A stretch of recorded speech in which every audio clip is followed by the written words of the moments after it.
அனைவருக்கும் மாலை நேர வணக்கங்கள். இன்றைய தினம் கொழும்பு பங்கு பருவத்தினுடைய இந்த இணையவழி கருத்தரங்கிலே இணைந்திருக்கின்ற உங்கள் அனைவரையும் வரவேற்பதில் கொழும்பு பங்கு பரிவர்த்தனையாகிய நாங்கள் மகிழ்ச்சி அடைகின்றோம். வளமையாக நாங்கள் மாதாந்தம் நடாத்துகின்ற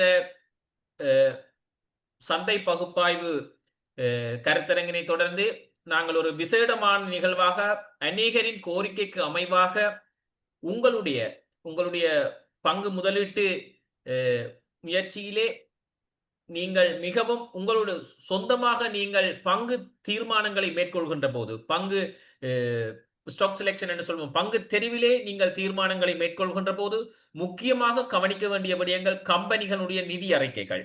அந்த நிதி அறிக்கைகள் பங்கு சந்தையிலே ஒரு பங்கினுடைய விலை மேல் நோக்கி போகிறதா கீழ் நோக்கி போகிறதா அதில் தாக்கத்தை செலுத்தக்கூடிய முக்கியமான ஒரு விடயம்தான் இந்த நிதி அறிக்கைகள்.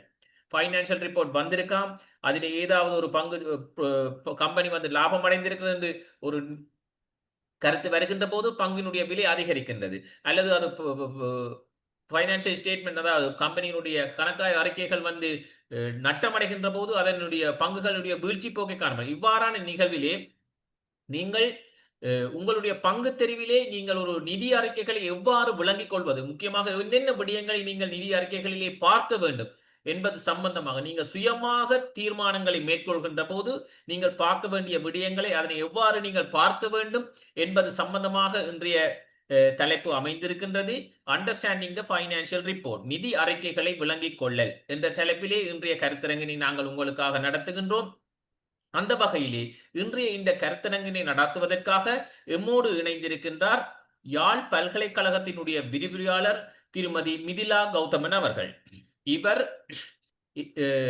ஏசிஎம்ஏ அதாவது சீமா, அதே போல சிஜிஎம்ஏ, அதே போல முக்கியமான ஒரு விடயம் சிஎஃப்ஏ குவாலிபிகேஷன் உடைய ஒருவராக காணப்படுகின்றார்.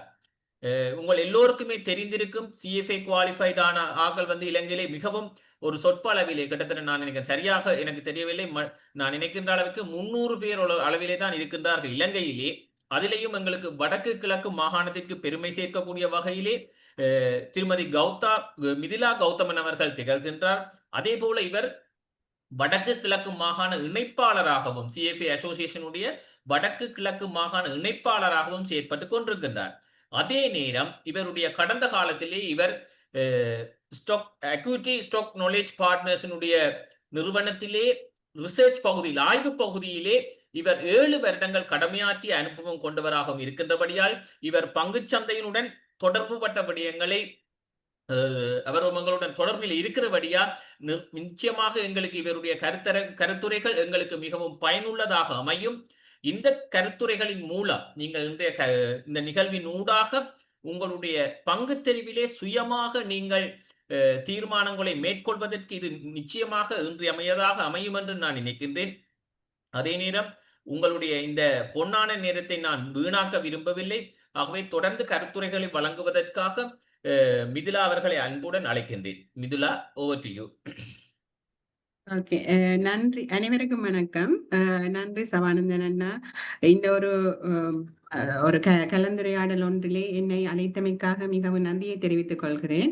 உண்மையிலே சிஎஸ்சி ஜெஃப்னா பிரான்ச் இப்படியான ஒரு இனிஷியேட்டிவ் எடுத்து முதலீட்டாளர்களாகிய உங்களுக்கு இந்த ஃபைனான்சியல் லிட்டரசி நிதி அறிவு சம்பந்தமான ஒரு நாலேஜை வழங்குவதற்காக இப்படியான ஒரு கருத்தரங்கினை உருவாக்கியுள்ளது எனக்கு மிகவும் சந்தோஷமாகவும் அதே சமயத்தில் அவர்களுக்கு நன்றி கூற கடமைப்பட்டவனாகவும் இருக்கின்றேன். ஏனென்றால் முதலீட்டாளர்களுக்கு இந்த நிதி அறிக்கை சம்பந்தமான அறிவு மிகவும் முக்கியமானது. ஏனென்றால் அவர்கள் தங்களுடைய ஹார்ட் மணி மிகவும் கடினமாக உழைத்து அதிலே சேமித்த பணத்தை வந்து கொண்டு சென்று ஒரு கம்பெனி ஒன்றிலே இன்வெஸ்ட் பண்ண போகின்றார்கள்.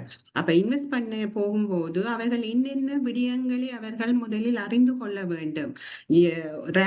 ஒரு ரெண்டுமே ஒரு கம்பெனியை பிக் பண்ணி அதுல கொண்டு இன்வெஸ்ட் பண்றதை விட ஒரு டீட்டெயில அந்த கம்பெனில என்ன ஃபேக்டர்ஸை கன்சிடர் பண்ணி அதை வச்சுக்கொண்டு அவங்க இன்வெஸ்ட் பண்ண வேண்டும் என்றதுக்கு இந்த ஒரு கலந்துரையாடல் வந்து உதவியாக இருக்கும் என்று நினைக்கின்றேன்.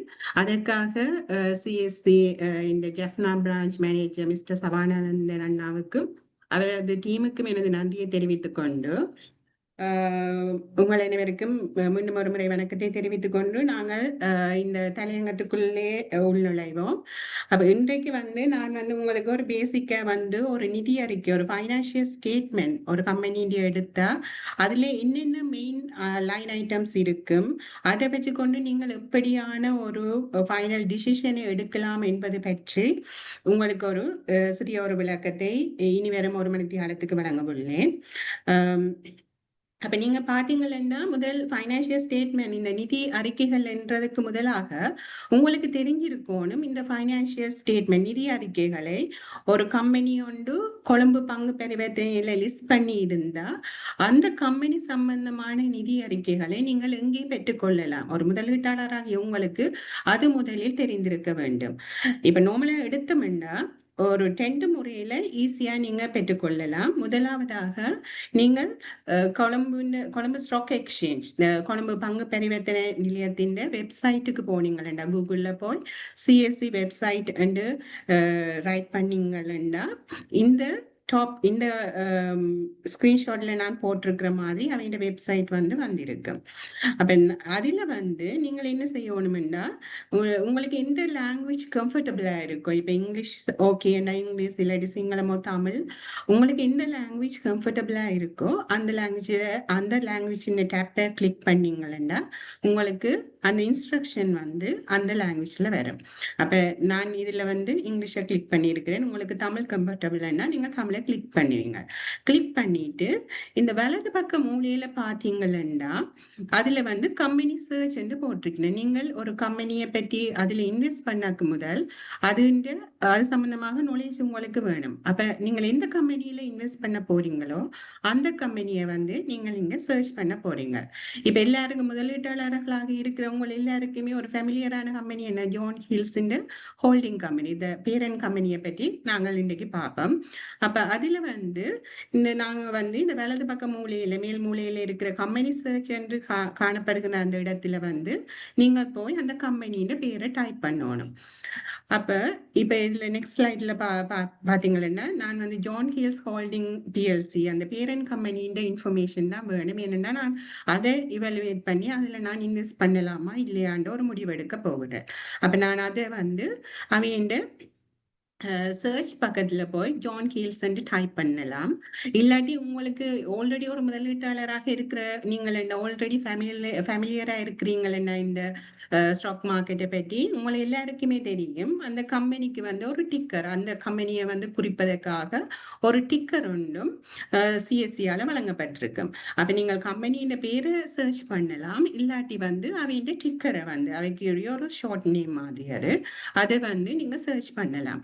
அப்ப இப்ப கொழும்பு ஸ்டாக் எக்ஸ்சேஞ்ச் வெப்சைட்ல போய் ஜான் ஹில்ஸ் ஹோல்டிங் சர்ச் பண்ணாலே உங்களுக்கு அது வரும். இல்லாட்டி அவையின் டிக்கர் இப்ப ஜான் ஹில்ஸ் பாத்தீங்கன்னா அவைக்கு JKH.N000 வரும்.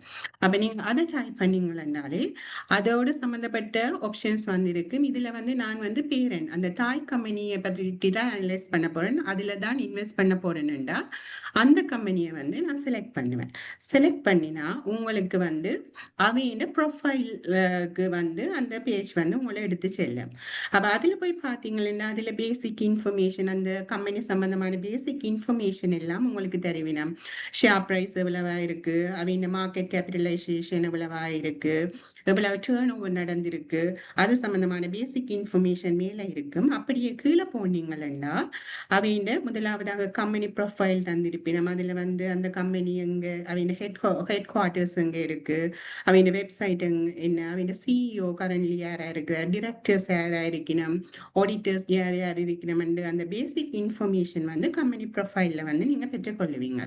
அதுக்கு பிறகு மூன்றாவதா இருக்கிற டைப்பை பாத்தீங்கன்னா ஃபைனான்சியல். இப்ப நீங்க தமிழ்ல சர்ச் பண்ணியிருந்தீங்கன்னா இது நிதி என்று வந்திருக்கு. அப்ப நீங்கள் இப்ப நிதி அறிக்கை சம்பந்தமாகத்தான் இன்ஃபர்மேஷன் எடுக்க போறீங்க. அப்ப அந்த டேப்ல போய் கிளிக் பண்ணுவீங்க. கிளிக் பண்ணீங்கன்னா இப்ப நாங்க நெக்ஸ்ட் ஸ்லைட், நெக்ஸ்ட் அந்த பேஜுக்கு எடுத்து செல்லுது. அங்க நீங்க இதுல பார்க்குற மாதிரி ஒரு பேஜ் ஒன்று வந்திருக்கும். அதில் வந்து உங்களுக்கு அனுவல் ரிப்போர்ட் என்றது, அனுவல் ரிப்போர்ட் என்றது என்னது, ஒவ்வொரு ஆண்டும் அந்த கம்பெனி வந்து அவையோட பெர்ஃபார்மன்ஸ் எப்படி இருக்குதுன்னு முதலீட்டாளர்களாகிய உங்களுக்கு இன்ஃபர்மேஷன் தர்றதுக்காண்டி கொலம்பு ஸ்டாக் எக்ஸ்சேஞ்சும் செக்யூரிட்டி எக்ஸ்சேஞ்ச் கமிஷன் என்ற அந்த ரெகுலேட்டர்ஸும் வந்து கட்டாயம் சொல்லினோம். யாராவது இந்த சிஎஸ்சியில் லிஸ்ட் பண்ணியிருந்தா கட்டாயம் வந்து அவையோட ஆண்டறிக்கைகளை வந்து அவங்க இன்வெஸ்டர்ஸுக்கு கொடுக்கணுமெண்டு. அப்ப அந்த இன்ஃபர்மேஷனை வந்து அவங்க இதுல பப்ளிஷ் பண்ணி இருப்பாங்க. இப்ப ஜான் கீல்ஸ் பாத்தீங்கன்னா லாஸ்டா வந்திருக்கிற ஃபைனான்சியல் ஸ்டேட்மெண்ட் வந்து 2024 ஆண்டு 25ஆம் ஆண்டு காலப்பகுதிக்குரிய ரிப்போர்ட் வந்து அவங்க வந்து மே மாதம் 2025ஆம் ஆண்டு 27ஆம் தேதி பப்ளிஷ் பண்ணியிருக்கணும். அதுதான் வந்து கடைசியாக வந்து ரிப்போர்ட். அதற்கு கீழே அதற்கு முதல் வந்து ரிப்போர்ட்ஸ் எல்லாமே இருக்கும். அவை லிஸ்ட் பண்ண டைம்ல இருந்து இப்ப வரையும் என்னென்ன ரிப்போர்ட்ஸ் அனுவலி பப்ளிஷ் பண்ண எல்லா ரிப்போர்ட்டையும் நீங்கள் பெற்றுக்கொள்ளலாம். அதை விட வந்து இப்ப நீங்கள் வந்து ஒரு கம்பெனியில இன்வெஸ்ட் பண்ணினீங்கன்னா அப்புறம் அவையோட பெர்ஃபார்மன்ஸ் எப்படின்னு தெரியறதுக்கு ஒரு வருஷம் வெயிட் பண்ணிக்கொண்டு இருக்கணும் இந்த அனுவல் ரிப்போர்ட்ண்டா. அப்ப சிஎஸ்சியும் செக்யூரிட்டி எக்ஸ்சேஞ்ச் கமிஷனும் என்ன கொடுக்கணும்னா, நீங்கள் பிட்வீன் த டைம் அந்த ஒரு வருஷத்துக்கு இடைப்பட்ட காலத்திலேயும் உங்களோட கம்பெனியில இன்வெஸ்ட் பண்ணி இருக்கிற முதலீட்டாளர்களுக்கு நீங்கள் எவ்வாறு பெர்ஃபார்ம் பண்ணுறீங்கள் என்று காட்டுறதுக்கு அதற்கு இடைப்பட்ட காலத்திலும் நீங்கள் ரிப்போர்ட்ஸை வந்து கொடுக்கணும்னு சொல்லினோம். அது வந்து குவார்டர்லி ரிப்போர்ட்ஸ் அதுல தந்திருப்பினோம். அது வந்து காலாண்டுக்கான ரிப்போர்ட். காலாண்டு என்ன ஒரு வருஷத்துல வந்து 4 காலாண்டுகள் வரும். அப்ப வந்து ஒவ்வொரு 3 மாதத்துக்கும் ஒருக்கா அந்த கம்பெனி வந்து எப்படி பெர்ஃபார்ம் பண்றதுன்னு காட்டுறதுக்கு இந்த குவார்டர்லி ரிப்போர்ட்ஸை வந்து அந்த கம்பெனி வந்து கட்டாயம் ஒரு லிஸ்ட் பண்ணியிருந்தா ஒரு குறிப்பிட்ட திகதிக்கு முன்னதாக அவங்க பப்ளிஷ் பண்ண வேண்டும். அப்ப அந்த குவார்டர்லி ரிப்போர்ட்ஸை வந்து நீங்க குவார்டர்லி என்ன ரிப்போர்ட்ஸ் அதை டைப் பண்ணீங்கன்னா அந்த டேப்பை வந்து கிளிக் பண்ணீங்கன்னா அதுல போய் பார்க்கக்கூடியதாக இருக்கு. இப்ப நாங்கள் வந்து மெயினா வந்து அனுவல் ரிப்போர்ட்ல தான் வந்து ஃபுல்லா எல்லா இன்ஃபர்மேஷனும் கிடைக்கும். அப்ப அதுல ஸ்டார்ட் பண்ணுவோம். அப்ப நாங்கள் அனுவல் ரிப்போர்ட்டை கிளிக் பண்ணி அதுல வந்து இதுல வந்து லாஸ்டா வந்திருக்கிற ரிப்போர்ட்டை வந்து கிளிக் பண்ணீங்கன்னா அவையில கடைசியாக இருக்கின்ற நிதி அறிக்கைகளுக்கு ஒரு ஆண்டிற்கான நிதி அறிக்கைகளுக்கு உங்களை எடுத்து செல்லும். அது வந்து ஒரு ஆப்ஷன் உங்களுக்கு இருக்கு. இல்லாவிட்டால் என்ன செய்யலாம் என்றால், நீங்கள் கூகுள்ல இப்ப எல்லாருக்குமே கூகுள் எப்படி பாவிக்கிறேன்னு தெரியும் தானே, அதுல போய் நீங்கள் வந்து அந்த கம்பெனியின் பேரை சர்ச் பண்ணுவீங்க. அது வந்து இப்ப ஜான் கீல்ஸ் எக்ஸாம்பிளுக்கு சொன்னேன்னா அந்த சேம் கம்பெனியின் பேரை வந்து கூகுள்ல போய் சர்ச் பண்ணினீங்கன்னா அவையோட வெப்சைட்டுக்கு நீங்க போகலாம். அந்த டேப்பை கிளிக் பண்ணி அவையோட வெப்சைட்டுக்கு போவீங்க. இல்லாட்டிலும் இப்ப இந்த கம்பெனி இந்த மெயின் சிஎஸ்சி வெப்சைட்லயே பாத்தீங்கன்னா நான் முதல்ல சொன்ன மாதிரி அந்த கம்பெனி ப்ரொஃபைல் அதுக்கு கீழேயே உங்களுக்கு அவையோட வெப்சைட்டுக்கு போறதுக்கான ஒரு லிங்கும் தந்திருப்பேன். நீங்கள் அதை கிளிக் பண்ணினாலும் அவையோட வெப்சைட்டுக்கு போகலாம். இல்லாட்டி நேரடியாக இப்ப உங்களுக்கு சிஎஸ்சி வெப்சைட்டுக்கு போய் செய்ய கஷ்டம்னா நேரடியாக கூகுள்லயே சர்ச் பண்ணி அந்த கம்பெனியின் இணையதளத்துக்கு போவீங்க. அப்ப அதுல பாத்தீங்கன்னா லிஸ்ட் பண்ணி இருக்கிற எல்லா கம்பெனியுமே தங்கன முதலீட்டாளர்களுக்கு தாங்கள் எப்படி பெர்ஃபார்ம் பண்றோம், என்னென்ன செய்ய போறோம், இவ்வளவு நாளும் தங்கன கம்பெனியில என்னென்ன நடந்தது என்று எல்லா விதமான இன்ஃபர்மேஷனை கொடுப்பதற்காக ஒரு பேஜ் ஒன்று வச்சிருப்பினோம். அப்ப இதுல பாத்தீங்கன்னா முதலாவதாக இருக்கிறது அவையோட ஹோம் பேஜ், பிறகு அபவுட் அஸ் இருக்கும், பிறகு செக்டர்ஸ் போட்டிருக்கணும். நீங்க பார்க்க வேண்டியது இந்த இன்வெஸ்டர் ரிலேஷன். நீங்கள் வந்து ஒரு இன்வெஸ்டர், நீங்க வந்து அவையோட கம்பெனியில வந்து இன்வெஸ்ட் பண்ணி இருக்கிறீங்க, இல்லாட்டி இன்வெஸ்ட் பண்ண போறீங்க. அப்ப உங்களுக்கு தேவையான இன்ஃபர்மேஷன் எல்லாமே அவங்க இந்த டேப்ல வந்து இந்த வெப் பேஜ்ல வந்து தந்திருப்போம். அப்ப நீங்கள் அதை கிளிக் பண்ணினீங்கன்னா அவையோட லேட்டஸ்ட் ஃபைனான்சியல் பிரசன்டேஷன் அண்ட் எல்லா ஃபைனான்சியல் நிதி அறிக்கைகள் சம்பந்தமான எல்லா இன்ஃபர்மேஷனையும் வந்து நீங்கள் அதில் பெற்றுக்கொள்ளக்கூடியதாக இருக்கு. அப்ப உங்களுக்கு வந்து 2 மெத்தட்ல வந்து நீங்க பெற்றுக்கொள்ளலாம். ஒன்று வந்து நேரடியாக சிஎஸ்சி வெப்சைட்டுக்கு போய் அதுல அவையோட ஃபுல் நேமை கொடுத்து இல்லாட்டி அந்த நேமை டைப் பண்ண வெளிக்கிடவே அந்த கம்பெனி சம்பந்தமான அந்த பேரோடு சம்பந்தப்பட்ட கம்பெனிகளின் டீட்டெயில்ஸ் வரும். அதுல வந்து உங்களுக்கு பொருத்தமான கம்பெனியை செலக்ட் பண்ணி அவையோட ப்ரொஃபைலுக்கு போய் அதுல இருக்கிற நிதி சம்பந்தமான டேப்புக்கு போனீங்கன்னா அதுல போய் நீங்கள் ஆனுவல் ரிப்போர்ட்டை கிளிக் பண்ணி எடுக்கலாம். இல்லாட்டி வந்து உங்களுக்கு டிக்கர் ஆல்ரெடி ஃபேமிலியர் ஆனாக்கலன்னா டிக்கர் அந்த கம்பெனிக்குரிய டிக்கரை கிளிக் பண்ணி டைப் பண்ணினீங்கன்னா அதுவும் வந்து சேம் இந்த பேஜுக்கு கொண்டு வரேன். இல்லாட்டி என்ன செய்வீங்கன்னா கூகுளில் போய் சர்ச் பண்ணுவீங்க. சர்ச் பண்ணி இந்த இன்வெஸ்டர் ரிலேஷன் அந்த டேப்ல போய் செலக்ட் பண்ணினீங்கன்னா அந்த கம்பெனியோட சம்பந்தப்பட்ட நிதி சம்பந்தமான அறிக்கைகள் எல்லாவற்றையும் பெற்றுக்கொள்ளக்கூடியதாக இருக்கு. அப்ப இந்த நிதி அறிக்கைகளை பெற்றுக்கொள்றதுக்கு முதல் இப்ப நான் முதல் வந்து இப்ப இனித்தான் இந்த நிதி அறிக்கைகளை பற்றி விளங்கப்படுத்த போறேன். அப்ப நான் வந்து இப்ப நீங்கள் வந்து எந்தெந்த ரேஞ்சில் இருக்கிறீங்கன்னு தெரியாது. பைனான்சியல் ஸ்டேட்மெண்ட் தெரிஞ்ச ஆக்களா தெரியாத ஆக்கலான்னு தெரியாதபடியா நான் வந்து எல்லாருக்குமே ஒரு பேசிக்கா பைனான்சியல் ஸ்டேட்மெண்ட்னா என்னென்னே தெரியாதுன்ற ஒரு அசம்ஷன் எடுத்துக்கொண்டுதான் செய்ய போகிறேன். அப்ப நீங்கள் இப்ப கொஞ்சம் தெரிஞ்ச ஆக்களும் கொஞ்சம் பியா பண்ணி பாருங்க. அப்ப இதுல வந்து இப்ப நீங்கள் ஒரு இன்வெஸ்டரா இருந்தீங்கன்னா ஏன் உங்களுக்கு இந்த நிதி அறிக்கைகள் முக்கியம் நினைக்கிறீங்க? இப்ப ஒரு கம்பெனியை பற்றி நீங்கள் இவலுவேட் பண்ண போறீங்களே ஏன் கட்டாயம் இந்த நிதி அறிக்கைகளை பார்க்க வேணும்னு நினைக்கிறீங்க? இப்ப நீங்கள் உங்களையே எடுத்துக்கொண்டீங்கன்னா இப்ப நீங்கள் ஒரு நல்ல ஒரு குட் ஹெல்த் கண்டிஷன்ல இருக்கிறீங்களா இல்லாட்டி உங்களுக்கு ஒரு நோய் ஒன்று வந்து இருக்குதான்னு பாக்குறதுக்கு நீங்கள் என்ன செய்வீங்க? ஒரு மெடிக்கல் செக்அப் கொண்டு போய் செய்துட்டு அதுல சில இண்டிகேட்டர்ஸ் மெஷர்மெண்ட் தந்திருப்பினா இந்த ரேஞ்சுக்கு குறைய இருந்தா கூட இருந்தா உங்களுக்கு பிரச்சனை இல்லாட்டி இந்த ரேஞ்சுக்கு உள்ள இருந்தீங்கன்னா நீங்க ஹெல்த்தியான பர்சன் சொல்லுவாங்க. அப்ப ஒரு நீங்கள் ஒரு நல்லா இருக்கிறீங்களா இல்லையான்னு பாக்குறதுக்கு மெடிக்கல் செக்அப் ஒன்று செய்யற மாதிரி நீங்கள் வந்து இப்ப ஹார்ட் ஏர்ன் மணி நீங்கள் உங்களோட வருமானத்திலிருந்து செலவுகளை செய்து மிகுதியாக வர பணத்தை கொண்டு இப்படி இன்வெஸ்ட் பண்ணிக்கல வந்து நீங்க கண்ணு மூடி கொண்டு போய் ஒரு கம்பெனியில வந்து இன்வெஸ்ட் பண்ணிடலாது. ஏனென்றால் அவைண்ட வந்து பெர்ஃபார்மன்ஸ் வந்து எப்படி இருக்குன்னு உங்களுக்கு தெரியாது. இப்ப நீங்கள் இப்ப கொலம்பஸ் ஸ்டாக் எக்ஸ்சேஞ்ச் எடுத்துக்கொண்டீங்கன்னாலே இப்ப வந்து 280 கம்பெனிஸ் கிட்ட லிஸ்ட் பண்ணியிருக்கிறேன்.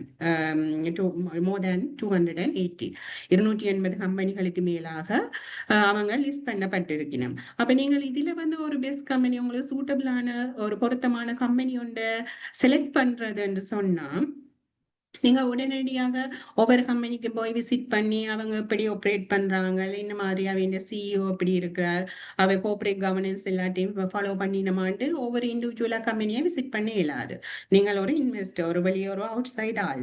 அப்ப உங்களுக்கு வந்து இருக்கிற ஒரே ஒரு சோர்ஸ் ஒரு விசிபிலிட்டியான ஒரு சோர்ஸ் வந்து இந்த ஃபைனான்சியல் ஸ்டேட்மெண்ட் தான். அந்த ஃபைனான்சியல் ஸ்டேட்மெண்ட்டை வச்சு கொண்டுதான் நீங்க பார்க்க போறீங்க கடந்த இது லிஸ்ட் பண்ண காலத்துல இருந்து இந்த கம்பெனி எப்படி வளர்ந்திருக்கிறது, குரோ ஆகி இருக்கிறதா, அதோட பெர்ஃபார்மன்ஸ் கூடி இருக்கிறதா, இந்த ஸ்திரத்தன்மை ஸ்டெபிலிட்டி எப்படி இருக்கு, ஃபியூச்சர்ல என்னென்ன செய்ய போயினோம் அது சம்பந்தமான எல்லா விதமான இன்ஃபர்மேஷனும் எல்லா விதமான தகவல்களும் வந்து உங்களுக்கு இந்த நிதி அறிக்கைகள் மூலமாகத்தான் வருகின்றது. மற்றது வந்து இது வந்து அவங்க ஃபேக் பண்ணுவாங்களன்னு நீங்க செய்யலாம். என்னென்னா இந்த நிதி அறிக்கைகளும் வந்து ஒரு ஆடிட்டர்ஸ் ஒரு வெல் குவாலிஃபைட் சார்ட்டர்ட் அக்கௌண்டன்ட்ஸ் வந்து பார்த்து அது வந்து உங்களோட ஸ்டாண்டர்டுக்கு ஏற்ற மாதிரி அந்த ப்ரிப்பேர் பண்ணியிருக்காண்டு அவங்க தங்களோட ஒப்பீனியனை கொடுத்து தான் இதை வந்து பப்ளிக்கா பப்ளிஷ் பண்ணுவினோம்.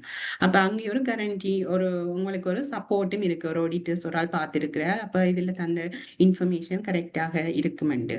அந்த சிஎஸ்சி செக்யூரிட்டி எக்ஸ்சேஞ்ச் கமிஷன் எல்லாரும் சொல்லினா லிஸ்ட் கம்பெனி கட்டாயமாக அவையோட பெர்ஃபார்மன்ஸ் இன்வெஸ்டர்ஸுக்கு கொடுக்கறதுக்காக இந்த நிதி அறிக்கைகளை சொல்லணும். என்னன்னா இதை வச்சுக்கொண்டு இதுல வர இந்த நம்பர்ஸை வச்சுக்கொண்டுதான் இன்வெஸ்டர்ஸ் வந்து டிசிஷன் எடுக்க போயினோம் இந்த கம்பெனி ஒரு நல்ல கம்பெனியா இல்லையாண்டு.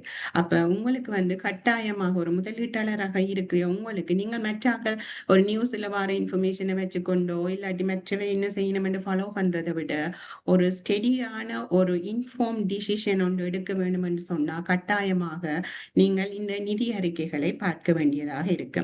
அப்ப நான் முதலே சொன்ன மாதிரி இது வந்து ஒரு உங்களுக்கு ஒரு பர்சனலா நீங்கள் ஒரு நல்ல ஹெல்த்தியா இருக்கிறீங்களோ இல்லையோன்னு சொல்றதுக்கு ஒரு ஹெல்த் செக்அப் செய்யற மாதிரி ஒரு கம்பெனி வந்து எப்படி பெர்ஃபார்ம் பண்ணுது, நான் அந்த கம்பெனியில என்னுடைய மணியை கொண்டு இன்வெஸ்ட் பண்ணலாமா, அதால என்னுடைய கொடுத்த இன்வெஸ்ட்மெண்ட் வந்து கூடுமா குறையுமா என்று ஒரு கணிப்பு ஒன்று செய்வதற்கு ஃபியூச்சர்ல எப்படி நடக்க போகின்றது என்று அறிந்து கொள்வதற்கு கட்டாயமாக உங்களுக்கு நிதி அறிக்கை சம்பந்தமான அறிவு தேவைப்படும். அதை வைத்துக் கொண்டுதான் நீங்கள் வந்து டிசிஷன் எடுக்கணும். ஒரு ஷார்ட் டேர்ம்ல ஒரு ஹைப்லயோ ஸ்பெகுலேஷன்ல வந்து பிரைசஸ் வந்து சில வேளை கூடி குறையலாம். ஆனா ஒரு லாங் டேர்ம் என்ற ஒரு நீண்ட காலம் என்று எடுக்கும்போது கட்டாயமாக அந்த ஃபண்டமெண்டலை வச்சுக்கொண்டு அந்த கம்பெனி எப்படி அவையின் ப்ராஃபிட் போயிருக்கு, அவையின் பொறுப்புகள் எவ்வாறு இருக்கு, எவ்வளவு கடன்கள் வேண்டி இருக்கிறோம், எவ்வளவு பங்குதாரர்கிட்ட டிவிடெண்ட் பங்கு லாபங்கள் கொடுத்திருக்கணும், அது சம்பந்தமான இன்ஃபர்மேஷனை வச்சுக்கொண்டுதான் அந்த ஷேர் பிரைஸ் வந்து ஃபண்டமெண்டலி மூவ் ஆகும். ஒரு லாங் டேர்முக்கு. ஷார்ட் டேர்முக்கு மட்டும் நீங்கள் வேணுமென்னா இந்த நியூஸ்களை வச்சுக்கொண்டு டிசிஷன் எடுக்கலாம். ஆனா ஒரு கன்சிஸ்டன்ஸா ஒரு லாங் டேர்முக்கு ஒரு நீங்கள் எக்ஸ்பெக்ட் பண்ணின ஒரு ஹை ரிட்டர்ன் ஒன்று வேணுமெண்டா கட்டாயம் உங்களுக்கு இந்த நிதி அறிக்கைகள்ல இருக்கிற பேசிக் இன்ஃபர்மேஷன் ஆவது தெரிஞ்சிருக்க வேணும். அப்பதான் நீங்களாகவோ உங்களோட புரோக்கர்ஸ் ஊடாகவோ நீங்கள் ஒரு அறிவுறுத்தல்களை அவர்கள் தரும்போதோ இல்லை நீங்கள் கொடுக்கும் போதோ அந்த கிராஸ் செக் செய்துட்டு நீங்கள் டிசிஷன் எடுத்தீங்களா உங்களுக்கு வந்து உங்களுடைய இன்வெஸ்ட்மெண்ட் வந்து காப்பாற்றப்படும். அதே நேரம் உங்களுடைய இன்வெஸ்ட்மெண்ட் வந்து ஃபியூச்சர்ல அதிகரிக்கக்கூடியதாகவும் இருக்கு. அப்ப இதுக்காண்டிதான் எல்லாரும் சொல்றவே நீங்கள் வந்து கட்டாயமாக நிதி அறிக்கைகளை பார்த்து அதன் மூலமாகத்தான் நீங்கள் உங்களுடைய இன்வெஸ்ட்மெண்ட் டிசிஷனை எடுக்க வேண்டும் என்று. அப்ப ஒரு நம்மதிலே சொன்ன மாதிரி ஒரு கம்பெனி வந்து அனுவலாயும் வந்து தங்களோட எப்படி பெர்ஃபார்மன்ஸ் இருந்ததுன்னு அனுவல் ரிப்போர்ட்டை பப்ளிஷ் பண்ணும். அது வந்து நிறுவனத்தின் ஆண்டறிக்கைன்னு சொல்லுவோம். அப்போ ஒரு கம்பெனி வந்து நார்மலா இப்ப ஸ்ரீலங்காவை எடுத்தீங்கன்னா அவையில வந்து டாக்ஸ் இப்ப நீங்கள் வந்து உங்களை நல்லா பெர்ஃபார்ம் பண்ணி கொண்டு வாரீங்கன்னா உங்களோட பெர்ஃபார்மன்ஸ் நீங்கள் எடுத்த லாபத்துல வந்து ஒரு குறிப்பிட்ட வீதத்தை கவர்மெண்ட்டுக்கு கொடுக்கணும், என்ன வரியாக கொடுப்பீங்க. அப்ப அந்த கம்பெனி வந்து நார்மலா வந்து இந்த வரியின் டைம் பீரியட் இந்த காலப்பகுதி வந்து ஏப்ரல் மாதத்தில இருந்து 31 மார்ச் வரையும் இருக்கிறபடியா இப்ப சிஎஸ்சியில லிஸ்ட் பண்ணி இருக்கிற நிறைய கம்பெனிகள் வந்து தங்கண்டு ஆண்டறிக்கைக்கான காலப்பகுதியையும் இப்ப ஏப்ரல் மாதத்துல 1ஆம் தேதியிலிருந்து தொடங்கி அடுத்த வருஷத்தின் 31 மார்ச் வரையும் இருக்கிற அந்த 12 மாதங்களுக்குரிய பெர்ஃபார்மன்ஸ் அந்த 12 மாதங்களையும் அவர்கள் எவ்வளவு வருமானம் பெற்றார்கள், எவ்வளவு செலவுகள் செய்தார்கள், எவ்வளவு சொத்துக்கள் இருக்கு, எவ்வளவு பொறுப்புகள் அவைகளுக்கு இருக்குன்னு அந்த 12 மாதத்துக்கு முடிய பெர்ஃபார்மன்ஸை வந்து இந்த ஆனுவல் ரிப்போர்ட்ல தருவினோம். சில கம்பெனி வந்து நார்மலா இப்ப நாங்கள் ஒரு வருஷத்தை எடுத்தோம்னா அது வந்து என்ன ஜனவரியில இருந்து டிசம்பர்ல தான் முடிகிறது. இப்ப சில கம்பெனிஸ் வந்து நார்மலா ஜனவரியில இருந்து டிசம்பரை தான் தங்களோட ஆண்டறிக்கைக்குரிய காலப்பகுதியாக எடுக்கின்றன. அப்ப நீங்கள் வந்து கட்டாயம் பார்க்கணும் அந்த கம்பெனியின் டைம் பீரியட் என்ன, இந்த டைம் பீரியட்டை அவங்க வந்து தங்களோட ஆண்டுக்குரிய டைமாக எடுக்கணும். ஏப்ரல்ல இருந்து மார்ச் எடுக்கணுமா இல்லாட்டி ஜனவரியில இருந்து டிசம்பர் எடுக்கணுமா. சில கம்பெனி இன்னும் எக்ஸெப்ஷனா இருக்கும். பட் நான் இவ்வளவு நாள் பார்த்ததுல வந்து இந்த ரெண்டும் தான் மெயினா வந்திருக்கு. இதைத்தான் அவங்க ஒரு அந்த பர்டிகுலர் டைம்ல இப்படி பெர்ஃபார்ம் பண்ணினோம்னு காட்டுறதுக்கு அதற்குரிய அறிக்கைகளை உங்களுக்கு டிஸ்க்ளோஸ் பண்ணுவினோம். அது நான் முதலே சொன்ன மாதிரி இந்த ஆண்டறிக்கைகள் வந்து நார்மலா வந்து ஆடிட்டர் வந்து அதை கோ த்ரூ பண்ணி அந்த ரிசீட்டுகள் அது சம்பந்தமான டாக்குமெண்ட் எல்லாரோடையும் செக் பண்ணி தன்னுடைய ஒப்பீனியன் ஒன்றை கொடுப்பார். இது வந்து அந்த ஸ்டாண்டர்ட் அக்கௌண்டிங் ஸ்டாண்டர்ட் இருக்கு, அதுகளுக்கு ஏற்ற மாதிரி இந்த கணக்குகள் எல்லாம் ப்ரிப்பேர் பண்ணப்பட்டிருக்கா, அவருக்கு ஏதாவது வியூ இருக்கா என்றது சம்பந்தமாக ஒரு தன்னுடைய ஒப்பீனியனையும் கொடுப்பார். அப்ப இது வந்து கூட ஒரு ரிலேபிளா இருக்கு. ஏனென்னா அது ஆடிட்டரும் வந்து பார்த்திருக்கிறார். மற்றது வந்து அது ஆண்டு இப்ப நீங்கள் ஒரு இன்வெஸ்ட் பண்ணிட்டீங்கன்னா அடுத்த வருஷம் வரையும் வெயிட் பண்ணக்கு முதல் உங்களுக்கு அந்த கம்பெனி எப்படி பெர்ஃபார்ம் பண்றேன்னு தெரிஞ்சிருக்கணும். ஒரு அப்டேஷன் ஒன்று உங்களுக்கு தெரியணும். அதுக்காண்டி ஒவ்வொரு 3 மாதத்துக்கும் ஒருக்கா கம்பெனி வந்து குவார்டர்லி ரிப்போர்ட்ஸ் அது வந்து காலாண்டு நிதி அறிக்கைகளை வந்து பப்ளிஷ் பண்ணி கொண்டிருப்பினோம். இப்ப நாங்கள் வந்து ஏப்ரல் டு மார்ச் அந்த ஆண்டு ஒரு ஃபைனான்சியல் இயராக எடுத்தாலே நிதி ஆண்டாக எடுத்தா முதல் 3 மாதத்துக்கும் ஏப்ரல் மே ஜூன் அந்த 3 மாதத்திலேயும் அவையின் பெர்ஃபார்மன்ஸ் எப்படி இருந்தது ஒரு அறிக்கையை விடுவினோம். பிறகு வந்து அடுத்த 6 மாத காலத்துக்கு ஏப்ரல்ல இருந்து செப்டம்பர் வரையும் அவையின் பெர்ஃபார்மன்ஸ் எப்படி அவையின் வருமானம் இருந்தது, செலவுகள் இருந்தது, லாபங்கள் இருந்தது என்று அது சம்பந்தமாக பிறகு 6 மந்த்ல 6 மாதத்துல ஒரு அறிக்கை ஒன்று உங்களுக்கு தருவினோம். அதற்கு பிறகு வந்து 9 மாதத்துல உங்களுக்கு திருப்ப ஒரு அறிக்கை ஒன்று தருவினோம். அந்த 9 மாதத்துல அவையின் பெர்ஃபார்மன்ஸ் எப்படி இருந்தது ஏப்ரல்ல இருந்து டிசம்பர் வரையும் அந்த 9 மாதத்தில் அவர்களுடைய உங்களுடைய வளர்ச்சியோ இல்லது ஏதாவது பிரச்சனைகள் இருந்தால் அது சம்பந்தமாக ஹைலைட் பண்ணி உங்களுக்கு இந்த ஃபைனான்சியல் நிதி அறிக்கைகளை தருவினோம். அதுக்கு பிறகு உங்களுக்கு வாரது இந்த ஃபுல் ஆனுவல் ரிப்போர்ட். இப்போ நார்மலா வந்து இதை எடுத்தீங்கன்னா இந்த குவார்டர்லி ரிப்போர்ட்ஸ் வந்து அன்ஆடிட்டடா இருக்கு. ஏன்னா இது வந்து அவங்க அக்கௌண்டன்ஸ் வந்து ப்ரிப்பேர் பண்ணிட்டு அதை உங்களுக்கு ஒரு வெரிஃபை பண்ணிட்டு சப்மிட் பண்ணுவினோம். மோரோலெஸ் இப்போ நாங்கள் இவ்வளவு நாளும் பார்த்ததுல ஒரு சின்ன சின்ன அட்ஜஸ்ட்மெண்ட் வந்திருக்கு. ஆனால் இந்த டோட்டலும் வந்து அனுவல் ரிப்போர்ட் வந்து கூடுதலாக பேலன்ஸ் ஆகத்தான் இருக்கு. இந்த 12 மாதம் இதே சேர்த்தீங்கன்னா அந்த அனுவல் வந்து ஏதாவது சேஞ்சஸ் இருந்தால் ஹைலைட் பண்ணுவினோம். மற்றபடி கூடுதலாக ஒரு நல்ல கம்பெனி என்றா அவை இந்த குவார்டர்லி ரிப்போர்ட்ஸ் வந்து பிறகு அனுவலுக்கு டெலியாகிற மாதிரி தான் இருக்கு. அதுதான் வந்து இந்த உங்களுக்கு வந்து இதுல வந்து தெரிஞ்சுக்கணும் என்னென்ன மாதிரியான ரிப்போர்ட்ஸ் வருது, அனுவல் எப்படி வருது, குவார்டர்லி எப்படி வருதுண்டு அது சம்பந்தமாகத்தான் நான் இப்போது கதைத்தேன். அடுத்ததாக வந்து இப்ப நீங்கள் வந்து ஒரு கம்பெனியில இன்வெஸ்ட் பண்ண போறீங்கன்னா இதை செலக்ட் பண்ணிட்டீங்கன்னா உடனே அவங்க ஃபைனான்சியல் ஸ்டேட்மெண்ட்டுக்கு போக வேண்டுமென்று இல்லை. முதல் வந்து ஒரு ஓவராலா அந்த அனுவல் ரிப்போர்ட்ல போய் பார்த்தீங்கன்னா ஃபைனான்சியல் ஸ்டேட்மெண்ட் ஒரு செக்ஷன் இருக்கு. அதுல வந்து நான் முதலே சொன்ன மாதிரி அந்த ஆடிட்டர் வந்து தன்னுடைய ஒப்பீனியனை கொடுத்திருப்பார். இப்ப ஸ்ரீலங்காவில இந்த ஜான் கீல்ஸ் ஹோல்டிங் கம்பெனிக்கு வந்து EY இந்த சார்ட்டர்ட் அக்கௌண்டன்ஸ் இவங்க தான் வந்து ஆடிட் செய்து கொடுத்திருக்கிறாங்க. அப்ப ஆடிட் செய்யல அவங்க எல்லா டாக்குமெண்ட்ஸும் செக் பண்ணி அந்த ஆடிட்டர் வந்து தன்னுடைய ஒப்பீனியனை வந்து கொடுத்திருப்பார். இப்ப இதுல பாத்தீங்கன்னா அவங்க வந்து சொல்லியிருக்கிறாங்க இந்த ஃபைனான்சியல் ஸ்டேட்மெண்ட் வந்து அக்கவுண்டிங் ஸ்டாண்டர்டுக்கு ஏற்ற மாதிரி ஓகேயா இருக்குன்னு சொல்லியிருக்கிறேன். இப்ப நீங்க சில ஆடிட்டர்ஸ் வந்து அவங்க ஃபைனான்சியல் ஸ்டேட்மெண்ட்டை பார்க்கும்போது அவைகளுக்கு ஏதாவது டவுட் இல்லாட்டி அவைகளுக்கு ஒப்பீனியன் கொடுக்க இல்லாத மாதிரி ஏதாவது பிரச்சனைகள் இருந்தா அதை வந்து இந்த ஆடிட்டர்ஸ் ரிப்போர்ட்ல தங்களோட ஒப்பீனியனுக்கு கீழே சொல்லுவினோம். அப்ப நீங்கள் வந்து உங்களோட ஹார்ட் அண்ட் மணியோ ஒரு கம்பெனியில போய் இன்வெஸ்ட் பண்ண போறீங்க. அப்ப ஏதாவது பிரச்சனையான ஒரு ரிஸ்க் எடுக்கிறாங்கன்னா ஓகே நீங்கள் ஒரு பிரச்சனையான கம்பெனி இருந்தாலும் போய் இன்வெஸ்ட் பண்ணலாம். ஆனா நீங்க வந்து இப்பதான் வந்து ஒரு ஸ்டார்ட் பண்றீங்கன்னா ஒரு கம்பெனி வந்து ஆல்ரெடி ஒரு பிரச்சனையில இருக்கு, ஆடிட்டர் ஹைலைட் பண்ணிருக்கிறாரு, சில டிரான்சாக்ஷன் வந்து பிரச்சனையாக இருக்குன்னா அந்த கம்பெனி அதிலேயே இக்னோர் பண்ணலாம். இப்ப நீங்கள் வந்து 280 கம்பெனி இருக்கு, அதுல ஷார்ட் லிஸ்ட் பண்ணி தான் உங்களுக்கு தேவையான ஸ்டாக்கை வந்து பிக் பண்ண போறீங்க. இப்ப அதுல வந்து இந்த ஆடிட்டர்ஸின் ஒப்பீனியனை வச்சுக்கொண்டு இந்த கம்பெனில ஏதாவது பிரச்சனையாக இருந்தா அந்த கம்பெனிகளை இக்னோர் பண்ணிட்டு மற்ற கம்பெனிகளை கன்சிடர் பண்ணீங்கன்னா உங்களோட முதலீடுல வந்து வர பிரச்சனை வந்து குறைவாக இருக்கும். அதே சமயம் வந்து அதை தார ரிப்போர்ட் உண்மையாக இருக்கிறதால அதை வச்சுக்கொண்டு நீங்க ஃபியூச்சர்ல எப்படி ப்ரெடிக்ட் பண்றீங்களோ அதுக்கேற்ற மாதிரி அந்த ஸ்டாக்கும் வந்து லாங் டேர்முக்கு நீண்ட காலத்துக்கு வந்து மூவ் ஆகிக்கொண்டிருக்கும். அதுக்கேற்ற மாதிரி உங்களோட வருமானமும் வந்து கொண்டு இருக்கு. அப்ப நீங்கள் வந்து உடனே போய் அவங்க இன்கம் ஸ்டேட்மெண்ட் பேலன்ஸ் ஷீட்டை பாக்குறதுக்கு முதல் அந்த ஆடிட்டர் வந்து என்ன சொல்லி இருக்கிறாருன்னு அந்த ஃபுல்லா எல்லாம் வாசிக்க தேவையில்லை. தொடக்கத்திலேயே பாத்தீங்கன்னா அந்த ஒப்பீனியனுக்கு கீழே போட்டிருப்பினோம் அது இந்த ரிப்போர்ட்ல ஏதாவது பிரச்சனை இருக்கா இல்லையாண்டு அதுல ஓகே எல்லாம் ஓகே ஆயிருக்குன்னு அவங்க சொல்லி இருந்தாங்கன்னா நீங்கள் பிறகு அவையில நிதி அறிக்கைகளை போய் பார்க்கலாம். அப்ப ஒரு கம்பெனி எடுத்தீங்கன்னா என்னென்ன விதமான நிதி அறிக்கைகள் உங்களுக்கு தருவினம் என்று சொன்னா மெயினாக வந்து உங்களை ஒரு இன்வெஸ்டரா இருக்கிற வழியா உங்களுக்கு இந்த இன்கம் ஸ்டேட்மெண்ட் லாப நட்ட கணக்கை பற்றி தெரிந்திருக்கணும். மற்றது வந்து அந்த கம்பெனியின் நிதி நிலைமைகள், இவ்வளவு சொத்துக்கள் வச்சிருக்கணும், இவ்வளவு பொறுப்பு இருக்கு, இவ்வளவு வெளியாக்களுக்கு கொடுக்கணும், இவ்வளவு காலமும் இவ்வளவு தங்களோட ஏர்னிங்ல இருந்து சேமிச்சு வச்சிருக்கணும், அது சம்பந்தமான இன்ஃபர்மேஷனை தாரதுக்கான சொத்து பொறுப்பு அறிக்கை என்ற ஒரு அறிக்கையும் வந்து அவை உங்களுக்கு தருவினம். அதை விட உங்களோட கேஷ் இல்லை. இப்ப நீங்கள் ஒரு இயரை தொடங்குறீங்கன்னா இப்ப நார்மலாயே வச்சுக்கோங்களா நீங்கள் இந்த வருஷத்துல தொடக்கத்துல ஒரு 1 lakh வச்சிருக்கிறீங்கன்னு வைங்க.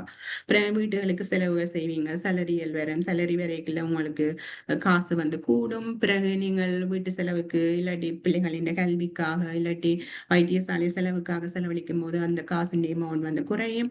அப்படியாக அந்த பர்டிகுலர் 1 year டைம் இல்லை. இப்ப நம்ம சொன்ன மாதிரி ஏப்ரல்ல இருந்து மார்ச்ல அந்த டைம் பீரியட்ல இந்த கேஷ்ல ஏற்பட்ட மாற்றம், கேஷ்ல கூடி எவ்வளவு என்னென்ன டிரான்சாக்ஷனால கூடினது, என்னென்ன டிரான்சாக்ஷனால குறைஞ்சதுன்னு காட்டி கடைசியில அந்த எண்ட் ஆஃப் த பீரியட், அந்த முடிவு டைம்ல வந்து எவ்வளவு காசு இருக்குன்றதை காட்டுறதுக்கு தான் இந்த கேஷ் ஃப்ளோ ஸ்டேட்மெண்ட்டை வந்து கம்பெனிகள் வந்து உங்களுக்கு அதுல வந்து சொல்லிக்கணும் எப்படி எப்படி தங்களோட காசை வந்து யூஸ் பண்ணி இருக்கணும்னு. அப்ப அது சம்பந்தமான இன்ஃபர்மேஷன் எடுக்கிறதுக்கு நீங்கள் ஓவராலா ஒரு கேஷ் ஃப்ளோ ஸ்டேட்மெண்ட்டையும் பார்த்து கொள்ளலாம். அதை விட வந்து இன்னும் கொஞ்சம் இன்ஃபர்மேஷன் வந்து ஃபைனான்சியல் ஸ்டேட்மெண்ட் அந்த ஃபைனான்சியல் செக்ஷன் கேட்டகரியில தந்திருப்பிடம் ஒன்று வந்து statement of changes in equity. இப்ப நீங்கள் வந்து ஒரு பங்குதாரர், ஒரு ஈக்விட்டி ஹோல்டர்ஸ் சொல்றது அது இங்கிலீஷ்ல. என்ன நீங்கள் வந்து அந்த பங்குல வந்து இன்வெஸ்ட் பண்ணி இருக்கிறீங்க. அப்ப உங்கள்ட இப்ப போன வருஷத்துல இருந்த உங்களுக்கு சம்பந்தமாக இருக்கிற அந்த கம்பெனியில இருக்கிற ஃபண்ட் இல்லாட்டி நிதியில இருந்து இந்த வருஷத்துல வந்திருக்கிற நிதிக்கும் இடையில என்னென்ன மாற்றங்கள் ஏற்பட்டிருக்கு, எப்படியான ப்ராஃபிட் ஆட் பண்ணப்பட்டிருக்கு, என்னென்னத்தை டிடக்ட் பண்ணி காட்டியிருக்கணும், அது சம்பந்தமாக டீட்டெயிலா உங்களுக்கு தெரிய வேண்டும்னு சொன்னா நீங்கள் வந்து இந்த statement of changes in equity பங்குதாரர்களின் நிதி மாற்றத்தில் ஏற்படும் அறிக்கையை பார்க்கலாம். கூடுதலாக அவ்வளவு இம்பார்ட்டன்ட் கொடுக்க தேவையில்லை இதுக்கு. மற்றது வந்து நோட்ஸ் வந்து தந்திருப்பினம். நோட்ஸ் வந்து என்னண்டா இதுல வந்து இப்போ ஒரு கம்பெனின நோட்ஸ் என்ன சொல்லுவீங்களா, இப்ப நாங்க முதலே சொன்ன இந்த லாப நட்ட கணக்கோ இல்லாட்டி சொத்து பொறுப்பு அறிக்கைகளோ காசு பஜ கூட்டு வந்து ஒரு சமரைஸ் வெர்ஷன். இந்த பர்டிகுலர் டைம்ல வந்து எவ்வளவு டோட்டலாக வந்து ரெவென்யூ எவ்வளவு வருமானம் வந்திருக்குன்னு சொல்லுறது வந்து அதை வந்து ஒரு சமரைஸா இந்த இவ்வளவு வருமானம் வந்திருக்குன்னு காட்டுவினோம். ஆனா இது வந்து எந்தெந்த பர்டிகுலர் செக்மெண்ட் அவைகிட்ட வந்து நிறைய பொருட்களை வந்து வித்திருப்பினோம், விதமான பொருட்களை வித்திருப்பினோம், இல்லாட்டி விதமான வேற விதமான இண்டஸ்ட்ரியில வந்து அவங்களோட இன்வெஸ்ட்மெண்ட் இருந்திருக்கும். அப்ப எந்தெந்த செக்டர்ஸ்ல இருந்து அந்த ரெவென்யூ ஏர்ன் பண்ணி இருக்கணும், இல்லாட்டி ஜியோகிராஃபி வைஸா எடுத்தா இப்ப ஸ்ரீலங்காவில மட்டும் இருந்துதான் அவையின் வருமானம் வருதா, இல்லாட்டி எக்ஸ்போர்ட் பண்ணி வெளிநாட்டுல இருந்து அவைகளுக்கு வருமானம் வருகின்றதான்னு டீட்டெயிலா ஒரு பிரேக் டவுனா ஓவரோலா தெரிஞ்சு கொள்ளணும்னா நீங்கள் நோட்ஸ்ல போய் தான் பார்க்கணும். ஆனா ஒரு ஒரு ஸ்டார்டிங் ஒரு இன்வெஸ்டரா வந்து நீங்கள் வந்து ஒவ்வொரு சமரியை வந்து இந்த இன்கம் ஸ்டேட்மெண்ட்லயோ financial statement of financial position அது வந்து பேலன்ஸ் ஷீட்லயோ இல்லாட்டி கேஷ் ஃப்ளோ ஸ்டேட்மெண்ட்லயோ பார்த்துக்கொள்ளலாம். அதுல வந்து ஏதாவது ஒரு அனோமலியா ஒரு அப்னோமலாக ஒரு டிரான்சாக்ஷன் நடந்து ஒரு பெரிய ஒரு ஜம்ப் ஒன்று பெரிய ஒரு ஏற்றமோ இறக்கமோ ஒன்று வந்திருந்தா அதை உங்களுக்கு தெரிஞ்சிருக்கணும். என்ன நடந்திருக்குன்னு பாக்குறதுக்கு நீங்கள் அவையின் அந்த பர்டிகுலர் அதுக்கு பக்கத்துல ஒரு நம்பர் ஒன்று போட்டிருப்பினோம். இதுலதான் வந்து இந்த நம்பர்ல தான் வந்து நாங்க டீட்டெயிலா இதை பற்றி கதைப்போம். அப்ப அந்த நம்பர்ல போய் பாத்தீங்கன்னா அது சம்பந்தமான பிரேக் டவுன் அந்த டிரான்சாக்ஷனுக்குரிய என்ன நடந்தது, என்னத்துக்காண்டி இந்த அமௌண்ட் கூடி இருக்கோ குறைஞ்சிருக்கோன்ட்டு ஒரு டீட்டெயிலா ஒரு இன்ஃபர்மேஷன் எடுக்கணும்னா நீங்க நோட்ஸுக்கு போவீங்க. மற்றது வந்து நோட்ஸ்ல வந்து இப்ப அக்கௌண்டிங் படிச்சாக்களே தெரிஞ்சிருக்கும். அதுல டிஃப்ரெண்ட் ஸ்டாண்டர்டை வச்சு கொண்டுதான் நாங்கள் இதை ப்ரிப்பேர் பண்றது. அப்ப இந்த ஸ்டாண்டர்டை ஃபாலோ பண்ணி செய்தாங்க அது சம்பந்தமான குறிப்புகளும் வந்து இந்த நோட்ஸ்ல வந்து தருவின. இப்ப நான் முதலே சொன்ன மாதிரி இதுல வந்து நாங்கள் வந்து இங்க ஜான் கீல்ஸ் ஹோல்டிங் பேரண்ட் கம்பெனியின் ஃபைனான்சியல் ஸ்டேட்மெண்ட் நிதி அறிக்கைகளை தான் ஒரு எக்ஸாம்பிளாக எடுத்து செய்ய போறோம். அப்ப முதலாவதாக நான் முதலே சொன்ன மாதிரி லாப நட்ட கணக்குகளை பற்றி பார்ப்போம். அப்ப லாப நட்ட கணக்குண்டா முதல் வந்து நீங்கள் ஒரு கம்பெனியில ஒரு கம்பெனியில கொண்டு இன்வெஸ்ட் பண்ண போறீங்கன்னா, இப்ப நான் சொன்னது நான் John Keells holding company parent கம்பெனில தான் இன்வெஸ்ட் பண்ண போறேன். அப்ப நீங்கள் வந்து இப்போ வந்து அந்த கம்பெனிக்கு போய் அவையிட கான்சாலிடேட்டட் சொல்லுவோம். எல்லாத்தையும் சேர்த்து அவங்க வந்து நிறைய கிளைகள்ல நிறைய வேற நிறுவனங்கள்ல இன்வெஸ்ட் பண்ணி இருப்பினோம். அந்த எல்லாத்தையும் சேர்த்து கான்சாலிடேட்டட் ஒரு கூட்டு கணக்கு வந்து செய்து வச்சிருப்பினோம். அப்ப நீங்கள் வந்து இந்த கம்பெனியை பாக்குறதுக்கு விட அந்த குரூப் வந்து என்னன்னா நாங்க இந்த டோட்டல் அந்த பர்டிகுலர் பேரண்ட் அந்த தாய் கம்பெனில தான் இன்வெஸ்ட் பண்ண போறோம். அப்ப அவங்களோட பெர்ஃபார்மன்ஸ் எப்படி இருந்து பாக்குறதுக்கு இந்த குரூப் அந்த செக்ஷனுக்கு தான் நீங்க முதல் போக வேண்டும். அந்த குரூப் அந்த செக்ஷனுக்கு போய் இப்ப இதுல பாத்தீங்கன்னு சொன்னா அவங்க வந்து நம்மதிலே சொன்ன மாதிரி நீங்கள் டைம் பீரியட்டை பார்க்கணும். எப்பத்த டைம் பீரியட்டுக்கு இவங்களோட ஃபைனான்சியல் ஸ்டேட்மெண்ட் வந்து வந்திருக்கண்டு அப்ப இதுல பாத்தீங்கன்னா இயர் எண்ட் வந்து 31st March போட்டிருக்கணும். அதன் மீனிங் என்ன? இவங்களின் நிதி ஆண்டு வந்து ஏப்ரல் மாதம் 1ஆம் தேதியில இருந்து 31st March வரையும் அந்த 12 மாதங்களை குறிக்கிறதாக வரும். இப்ப 2025ஆம் ஆண்டு நீங்க தந்திருக்கிறது என்ன மீனிங்னு சொன்னா 2024ஆம் ஆண்டு ஏப்ரல் மாதம் 1ஆம் தேதியில இருந்து 2025ஆம் ஆண்டு மார்ச் மாதம் 31ஆம் தேதி வரையும் அவர்கள் எவ்வளவு வருமானம் செய்திருக்கிறார்கள், எவ்வளவு செலவுகள் செய்திருக்கின்றார்கள், அந்த பர்டிகுலர் அந்த ஃபுல் ஒரு ஆண்டுக்கு ஃபுல்லாக எவ்வளவு டிரான்சாக்ஷன், எவ்வளவு கொடுக்கல் வாங்கல்கள் நடந்திருக்கின்றது என்று அது சம்பந்தமான இன்ஃபர்மேஷன் தான் நீங்க தந்திருக்கணும். அதால தான் 2025 போட்டு அவையின் நிதி ஆண்டு வந்து 31 மார்ச் போட்டுக்கிறோம். அப்ப 31 மார்ச் முதலே முடிஞ்சு தானே நாங்கள் வந்து இப்ப செப்டம்பர்ல நிக்கிறோம். அப்ப ஆல்ரெடி முடிஞ்சது. அது இந்த ரிப்போர்ட் வந்து வந்திருக்கு உங்களுக்கு 2025ஆம் ஆண்டுக்கு.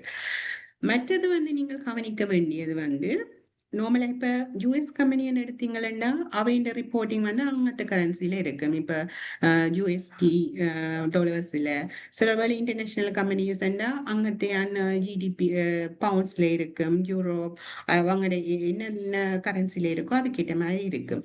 இப்ப ஸ்ரீலங்கன் கம்பெனிஸ் கூடுதலாக எல்லாரும் வந்து என்ன ருபீஸ் எல்கேஆர்னு சொல்லுவாங்க. இந்த ருபீஸ்ல தான் வந்து அவையின் ஃபிகர்ஸை தந்திருக்கிறேன்.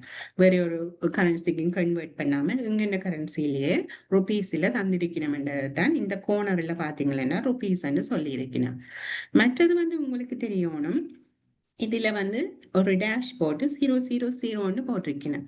அப்ப அது மீனிங் என்னன்னு சொன்னா இதுல வர பிகர்ஸ், இதுல தந்திருக்கிற அமௌண்ட் எல்லாம் உங்களுக்கு 1000ல தந்திருக்கிறேன். அப்ப அது மீனிங் என்னன்னா இப்ப நீங்க பாத்தீங்கன்னா ஃபார் அன் எக்ஸாம்பிள், இப்ப அந்த கம்பெனிக்கு வந்து ஒரு 1000 ரூபாய் தான் வருமானம் வந்திருக்குன்னு சொன்னா அவங்க என்ன செய்வினோம்னா அந்த 1000ஆல பிரிச்சு இந்த அமௌண்ட வந்து இதுல ஒன்று காட்டியிருப்பினர். ஒரு 1000. அதே மாதிரி இந்த கம்பெனிக்கு வந்து ஒரு 10,000 ரூபாய் வருமானம் வந்து இருக்குன்னு சொன்னா அந்த 10,000 1000ஆல பிரிச்சு 1000 தான் அந்த 3 சைவர் வருகிறது. அப்ப அந்த 1000ஆல பிரிச்சு உங்களுக்கு 10 காட்டியிருப்பினர். அப்ப இது வந்து இப்ப ஒரு பெரிய அமௌண்ட் உண்ட காட்டேக்கல, நிறைய 00 எல்லாத்தோடையும் காட்டேக்கல உங்களோட இன்வெஸ்டர்ஸுக்கு வந்து கஷ்டமா இருக்கும் பெரிய ஒரு அமௌண்ட வாசிக்கிறதுக்கு. அப்ப அதோட சமரைஸ் வெர்ஷன்ல தாரக்காண்டி அவங்க இந்த ஃபிகர்ஸை வந்து சமரைஸ் பண்ணி 1000ல காட்டியிருக்கிறேன். இப்ப யூஎஸ் கம்பெனி அதுகளை எல்லாம் எடுத்தீங்கன்னா கூடுதலாக இந்த மில்லியன் பில்லியன்ஸ் இன்னும் சுருக்கி உங்களுக்கு வாசிக்கிறதுக்கு இலக்குவாக இருக்கத்தக்க மாதிரி இன்னும் சுருக்கி தருவினேன். அப்ப இந்த கம்பெனி எடுத்தீங்கன்னா இவன் வந்து மொத்த வருமானம் வந்து 317 பில்லியன் வந்து இருந்திருக்கு. அதைத்தான் இதுல காட்டியிருக்கிறேன். 1000ஆல பிரிச்சு எவ்வளவு இதுல தந்திருக்கிறேன். அப்ப நீங்கள் வந்து பார்க்கணும், என்ன குரூப்புக்கு செய்யறோம்னா குரூப் நாங்கள் வந்து பேரண்ட் கம்பெனியில தான் இன்வெஸ்ட் பண்றோம், அந்த மெயின் கம்பெனியில. அப்ப அந்த கூட்டு கணக்குல தான் நாங்கள் அந்த அதுல வந்து எப்படி மாற்றங்கள் ஏற்பட்டது என்று நாங்கள் அந்த குரூப்பின் இன்ஃபர்மேஷனை தான் பார்க்கணும். மற்றது வந்து அவங்க இயர் எண்ட் எப்படி இருக்குன்னு பார்க்கணும். என்ன ஃபிகர்ஸ்ல என்னத்துல வந்து டிஸ்க்ளோஸ் பண்ணியிருக்கிறோம், 1000லயா மில்லியன்லயா பில்லியன்லயான்னு பார்க்கணும். அது வந்து ஒரு இன்ஃபர்மேஷன் கட்டாயம் முதலீட்டாளர்களாக நீங்கள் வந்து முதல்ல தெரிஞ்சிருக்க வேண்டும். இப்ப நான் வந்து நேரடியாகவே இதுல போய் ஒவ்வொன்றாக விளங்கப்படுத்தும் போது உங்களுக்கு சில வேலை விளங்குறது ஒரு ஃபைனான்சியல் எக்கனாமிக் நாலேஜ் இல்லாதவர்களுக்கு கஷ்டமாக இருக்கும் என்பதால நான் உங்களுக்கு ஒரு சின்ன ஒரு உதாரணம் ஒன்று எடுத்துட்டு செய்யலாம்னு யோசிச்சேன். அப்ப ஒரு எக்ஸாம்பிளுக்கு வந்து ஒரு கம்பெனி வந்து ஒரு 50 ரூபாய் ஒரு பிஸ்கட் கம்பெனின்னு வைப்பேன், பிஸ்கட் செய்து விற்கிறார்கள்னு வைப்பேன். அப்ப ஒரு பேக்கெட்டை வந்து அவை 50 ரூபாய்க்கு விற்கணும்னு வைப்பேன். ஒரு பிஸ்கட் பேக்கெட் நீங்க வேண்டிய பொருளை வேண்டி நீங்கள் 50 ரூபாய் கொடுத்து தான் வேண்டணும். இந்த பர்டிகுலர் இயர்ல இந்த நிதி ஆண்டுல ஏப்ரல்ல இருந்து தொடங்கி ஏப்ரல் 2024 இருந்து மார்ச் 2025 வரையும் நாங்க அஷ்யூம் பண்ணுவோம் அவை ஒரு 1000 பேக்கெட்ஸ் வந்து வித்திருக்கிறோம். மார்க்கெட்ல கொண்டு போய் 1000 பேக்கெட்ஸ் வந்து வித்திருக்கிறோம். அதுதான் வந்து அவங்க யூனிட்ஸ், எவ்வளவு பேக்கெட்ஸ் எவ்வளவு பொருட்களை வந்து வித்திருக்கணும் அந்த கம்பெனி. மற்ற இந்த 50 ரூபான்றது இத்தனை ரூபாய்க்கு வித்திருக்கணும். அப்ப நீங்கள் அவங்க வருமானம் பார்க்கணும்னா என்ன செய்வீங்க, இந்த 50 ரூபாவை எடுத்து 1000 ரூபாவால பெருக்கினீங்களா அவங்க வருமானம் எவ்வளவுன்னு தெரியும். அந்த பர்ட்டிகுலர் அந்த நிதி ஆண்டில எவ்வளவு வருமானத்தை ஏர்ன் பண்ணி இருக்கிறார்கள் என்றதை நீங்கள் இதில் அறிஞ்சு கொள்ளக்கூடியதாக இருக்கு. அப்ப 50,000 அவையின் வருமானம் வந்திருக்கு. அதைத்தான் இங்கேயும் வந்து பாத்தீங்கன்னா ஜோன் கீல்சன் சொல்லியிருக்கு, அவையின் டோட்டல் ரெவென்யூ அந்த மொத்த வருமானம் அவைகிட்ட இருக்கிற எல்லா பிசினஸ்லயும் நடந்த வருமானம் வந்து 317 பில்லியன் சொல்லியிருக்கிறேன்.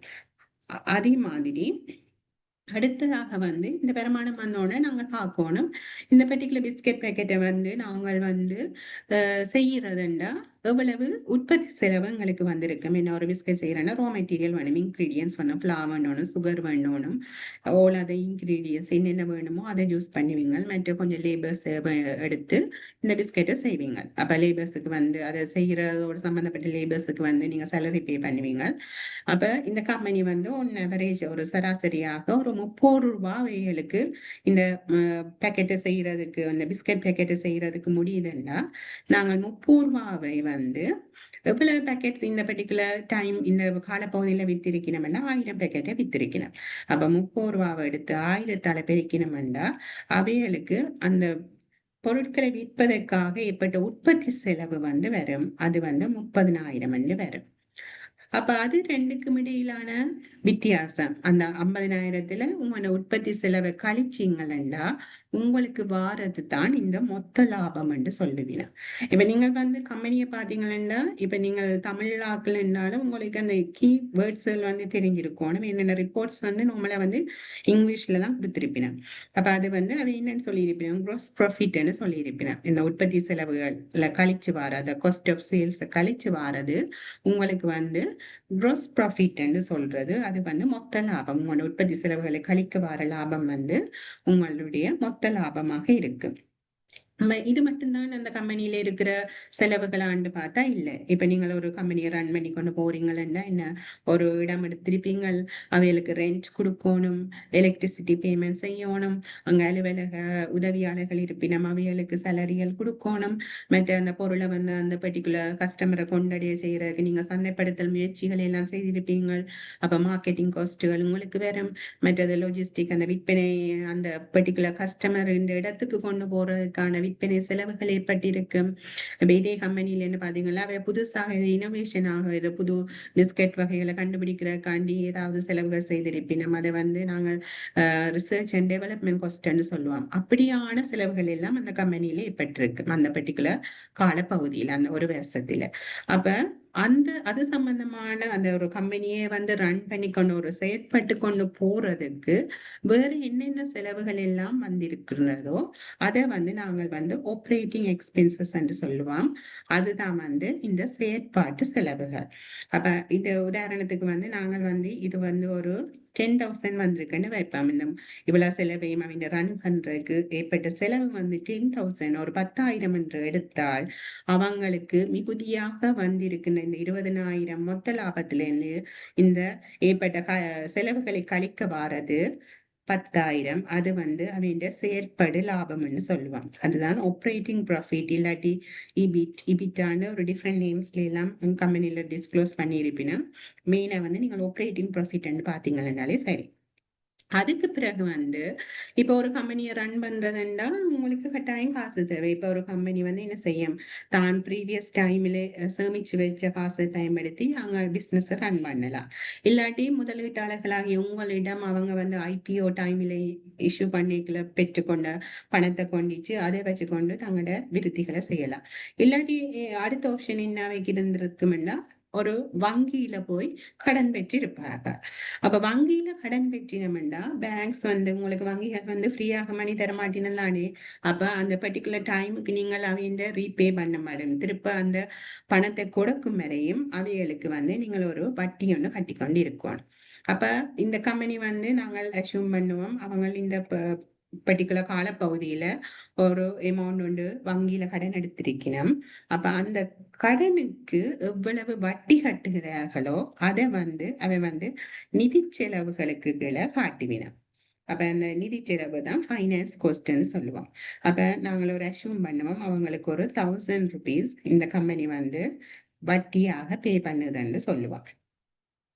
மற்றது வந்து அந்த கம்பெனியில வந்து நிதி வருவாய்கள் ஏற்படும். இப்ப நான் வந்து லாஸ்ட் இயர் வந்து நான் ஆப்ரேட் பண்ணி என்னோட கொஞ்சம் லாபம் வந்திருக்கு. எனக்கு ஆப்ரேஷனுக்கு ஒரு கொஞ்சம் பணம் தேவைன்னு எனக்கு எவ்வளவுன்னு தெரியும். மிகுதிய வந்து நான் என்ன செய்வேன், ஒரு மணி மார்க்கெட்லயோ இல்லாட்டி ஃபிக்ஸ் டிபாசிட்லயோ எங்கேயாவது கொண்டே டிபாசிட் பண்ணி இருப்பேன். சும்மா காசை வச்சிருந்தா அது ஒரு ஆப்பர்ச்சுனிட்டி காஸ்ட்.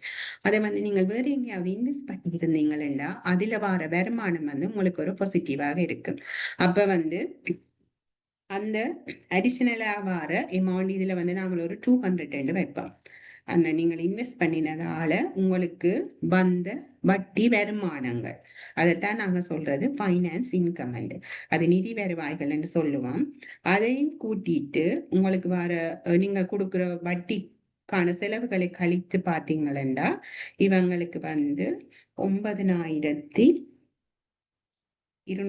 வந்து வரிக்கு முன் லாபம் வந்திருக்கு. அது என்னென்ன சொல்லி இருப்பினோம்னா ப்ராஃபிட் பிஃபோர் டாக்ஸ்ன்னு சொல்லி இருப்பினோம். அப்ப இந்த டாக்ஸ்ல வந்து இப்ப ப்ராஃபிட் வந்து ஒன்று ஏர்ன் பண்ணிட்டீங்க. அதுக்கு பிறகு நீங்கள் ஒரு நல்ல ஒரு எஸ்டாப்ளிஷ்டான கம்பெனி ரன் பண்ணி கொண்டு இருக்கிறீங்களா, நீங்கள் ஏர்ன் பண்ணின இந்த ப்ராஃபிட்ல இருந்து உங்களோட கவர்மெண்ட் நீங்கள் எங்க ஆப்ரேட் பண்ணி கொண்டிருக்கிறீங்களோ அந்த கவர்மெண்ட்டுக்கு வந்து கோஆப்ரேட் டாக்ஸ் வந்து கம்பெனி வரி வந்து நீங்க செலுத்தணும். அப்ப ஸ்ரீலங்காவில் இப்ப பாத்தீங்கன்னா அரௌண்ட் 30% வருமானத்துல வந்து 30% வந்து நீங்க கொடுக்கணும். அப்ப என்ன செய்வீங்க, இதுல வர இந்த ப்ராஃபிட்ல இருந்து வரிக்கு முன் இருக்கிற லாபத்தில இருந்து இந்த 30% வந்து வரியாக கவர்மெண்ட்டுக்கு கொடுக்கணும். அப்ப வந்து உங்களுக்கு 2,760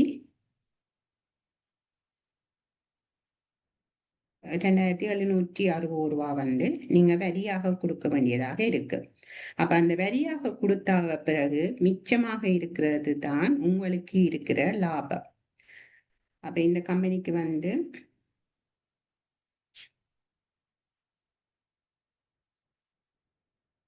6,440 வந்து ஒரு தேறிய எல்லா எக்ஸ்பென்சஸ் உங்களுக்கு வட்டி கொடுத்து டாக்ஸ் எல்லாம் கொடுத்து மிகுதியாக இருக்கிற லாபம் வந்து இந்த கம்பெனிக்கு இந்த பர்டிகுலர் டைம் பீரியட்ல 6,440. அப்ப இந்த 6,440 தான் இப்ப வந்து நீங்கள் ஒரு பங்குதாரராக இருக்கிறதால இந்த அமௌண்ட்ல தான் இப்ப போர்ட் ஆஃப் டிரெக்டர்ஸ் அந்த கம்பெனிக்கு இருப்பினம். அதை வந்து டிசைட் பண்ணிவினோம் இந்த லாபத்துல நாங்கள் எவ்வளவு வந்து எங்களோட பங்குதாரர்கள் எங்களோட ஓனர்ஸாக இருக்கிறார்களுக்கு எவ்வளவு அமௌண்ட்டை நாங்க கொடுக்க போறோம். அந்த கொடுக்கறதும் மிச்சத்தை வந்து அவங்க வந்து ஃபியூச்சர்ல வந்து எக்ஸ்பேண்ட் பண்ணணும், அந்த கம்பெனியை ஆப்ரேட் பண்ணணும். அப்ப அதுகளுக்கு வந்து பணத்தையும் எடுத்துக்கொண்டு உங்களுக்கும் நீங்க பங்குதாரர்களாக அந்த முதலீட்டாளர்களாக அந்த கம்பெனியில இருக்கும்போது ஒரு பங்கு லாபம் என்ற ஒன்றை உங்களுக்கு தருவினோம். அப்ப நாங்க ஒரு அஷ்யூம் பண்ணுவோம் இந்த நெட் இன்கம் அது வந்து நிகர லாபம் இல்லாட்டி தேறிய லாபம் என்று சொல்லுவோம்.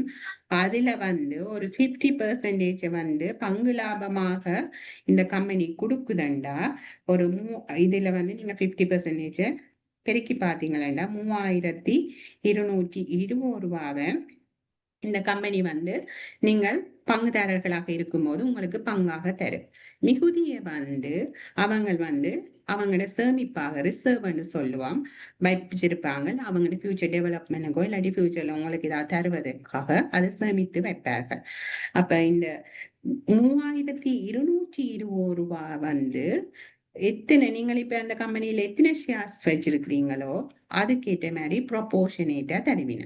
இப்ப எவ்வளவு டைம் பீரியட் வச்சிருக்கிறீங்க, மற்றது எவ்வளவு ப்ரொபோர்ஷன் அந்த டோட்டல் ஷேர்ஸ்ல வந்து எத்தனை ஷேர்ஸ் வச்சிருக்கிறீங்களோ அதுக்கேற்ற மாதிரி உங்களுக்கு பிரிச்சு தருவினம். மிச்சமாக இருக்கிற அந்த பங்களாபம் அந்த மிகுதியாக இருக்கிற அந்த அமௌண்ட்டை வந்து அவங்க வந்து நாங்கள் அடுத்ததாக பார்க்க போகிற ஸ்டேட்மெண்ட்டுக்கு கொண்டு போவினோம். அதுதான் வந்து financial statement of financial position. அது வந்து அந்த கம்பெனியில சொத்துக்கள் பொறுப்புகள் சம்பந்தமான ஒரு அறிக்கையாக இருக்கும். இப்ப வந்து அதுல வந்து அவங்க கொண்டே சேர்த்து உங்களோட பங்குதாரர் நிதிக்கு கீழே அதை வந்து சேர்த்து வைப்பார்கள்.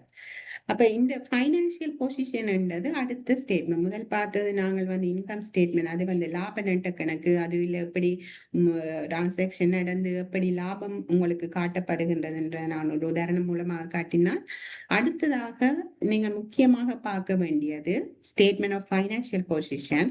அது வந்து ஒரு பர்டிகுலர் டே இல்லை. இப்ப வந்து இயர் எண்டட் ஒரு நிதியாண்டு எடுத்தீங்கன்னா அந்த ஆண்டின் கடைசி நாள் 31ஆம் தேதி மார்ச் மாதம் எவ்வளவு சொத்துக்களை இந்த கம்பெனி வச்சிருக்கின்றது, எவ்வளவு பொறுப்புகள் அவைகளுக்கு இருக்கின்றது, எவ்வளவு உங்களுக்கு உரிமை, நீங்கள் ஒரு பங்குதாரராக இருப்பதால உங்களுக்குரிய நிதி எவ்வளவு என்று சம்பந்தமான ஒரு ஸ்னாப்ஷாட் மாதிரி ஒரு பர்டிகுலர் டேல அந்த பர்டிகுலர் நாள்ல எவ்வளவு இருக்குன்றத ஒரு சமரியாக தாரது தான் இந்த சொத்துக்கள் பொறுப்புகள் சம்பந்தமான அறிக்கை. அதை வந்து அவர் ஸ்டேட்மெண்ட் ஆஃப் ஃபைனான்சியல் பொசிஷன் காட்டியிருப்பினார்.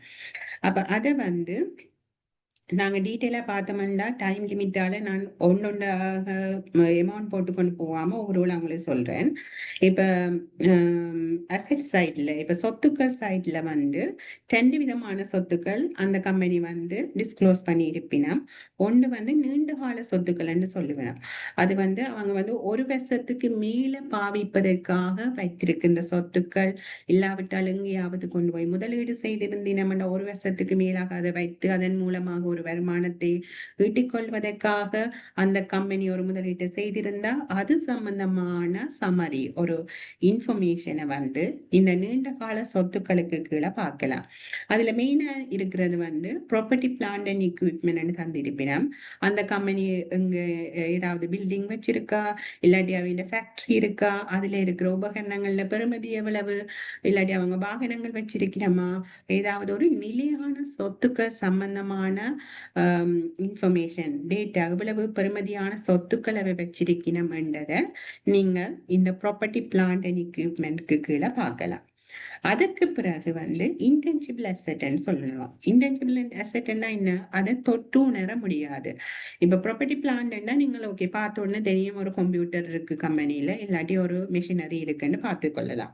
ஆனா இதுகள் வந்து இப்போ ஒரு கம்பெனி வந்து ஒரு பேட்டன் ஒன்று எடுத்திருக்கு, அவை ஒரு இனோவேஷன் செய்து ஒன்று கண்டுபிடிச்சிருப்பேன். அப்ப அதன் மூலமாக ஒரு லாபத்தை பெறுவதற்காக ஒரு பர்டிகுலர் டைம் பீரியடுக்கு நான் மட்டும்தான் இதை யூஸ் பண்ணி இந்த டெக்னாலஜியை பயன்படுத்தி இந்த ப்ராடக்டை உற்பத்தி செய்யலாம்னு ஒரு பேட்டன் ஒன்று எடுத்து வச்சிருந்தா அதை வந்து மற்றாக்கள் காப்பி பண்ணிடலாம்.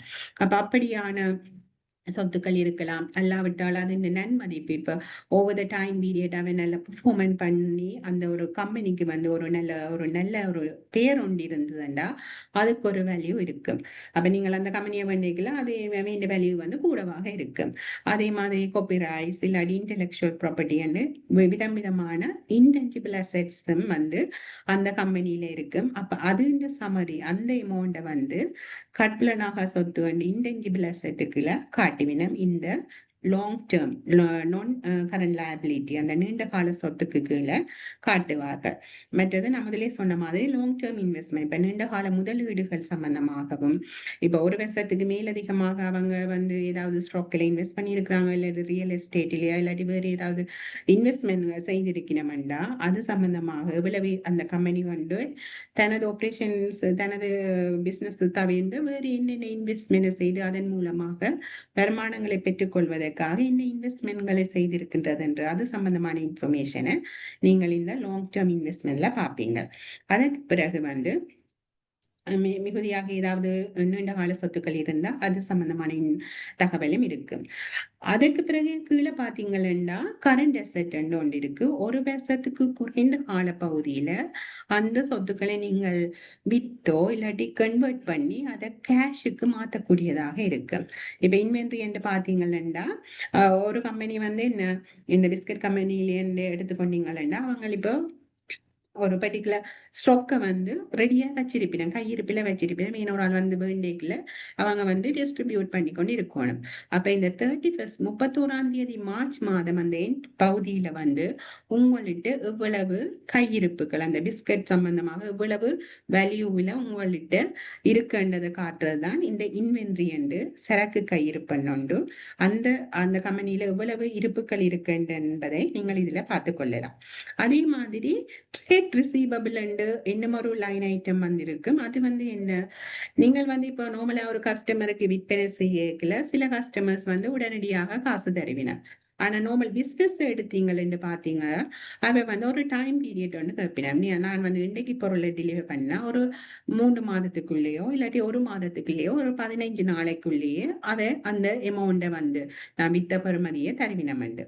அப்ப அந்த எமௌண்ட கலெக்ட் பண்ணும் வரையும் அது எங்களுக்கு ஒரு ரிசீவபிளா இருக்கு. நாங்கள் அந்த வாடிக்கையாளரிடமிருந்து ஒரு பெற்றுக்கொள்ள வேண்டும்.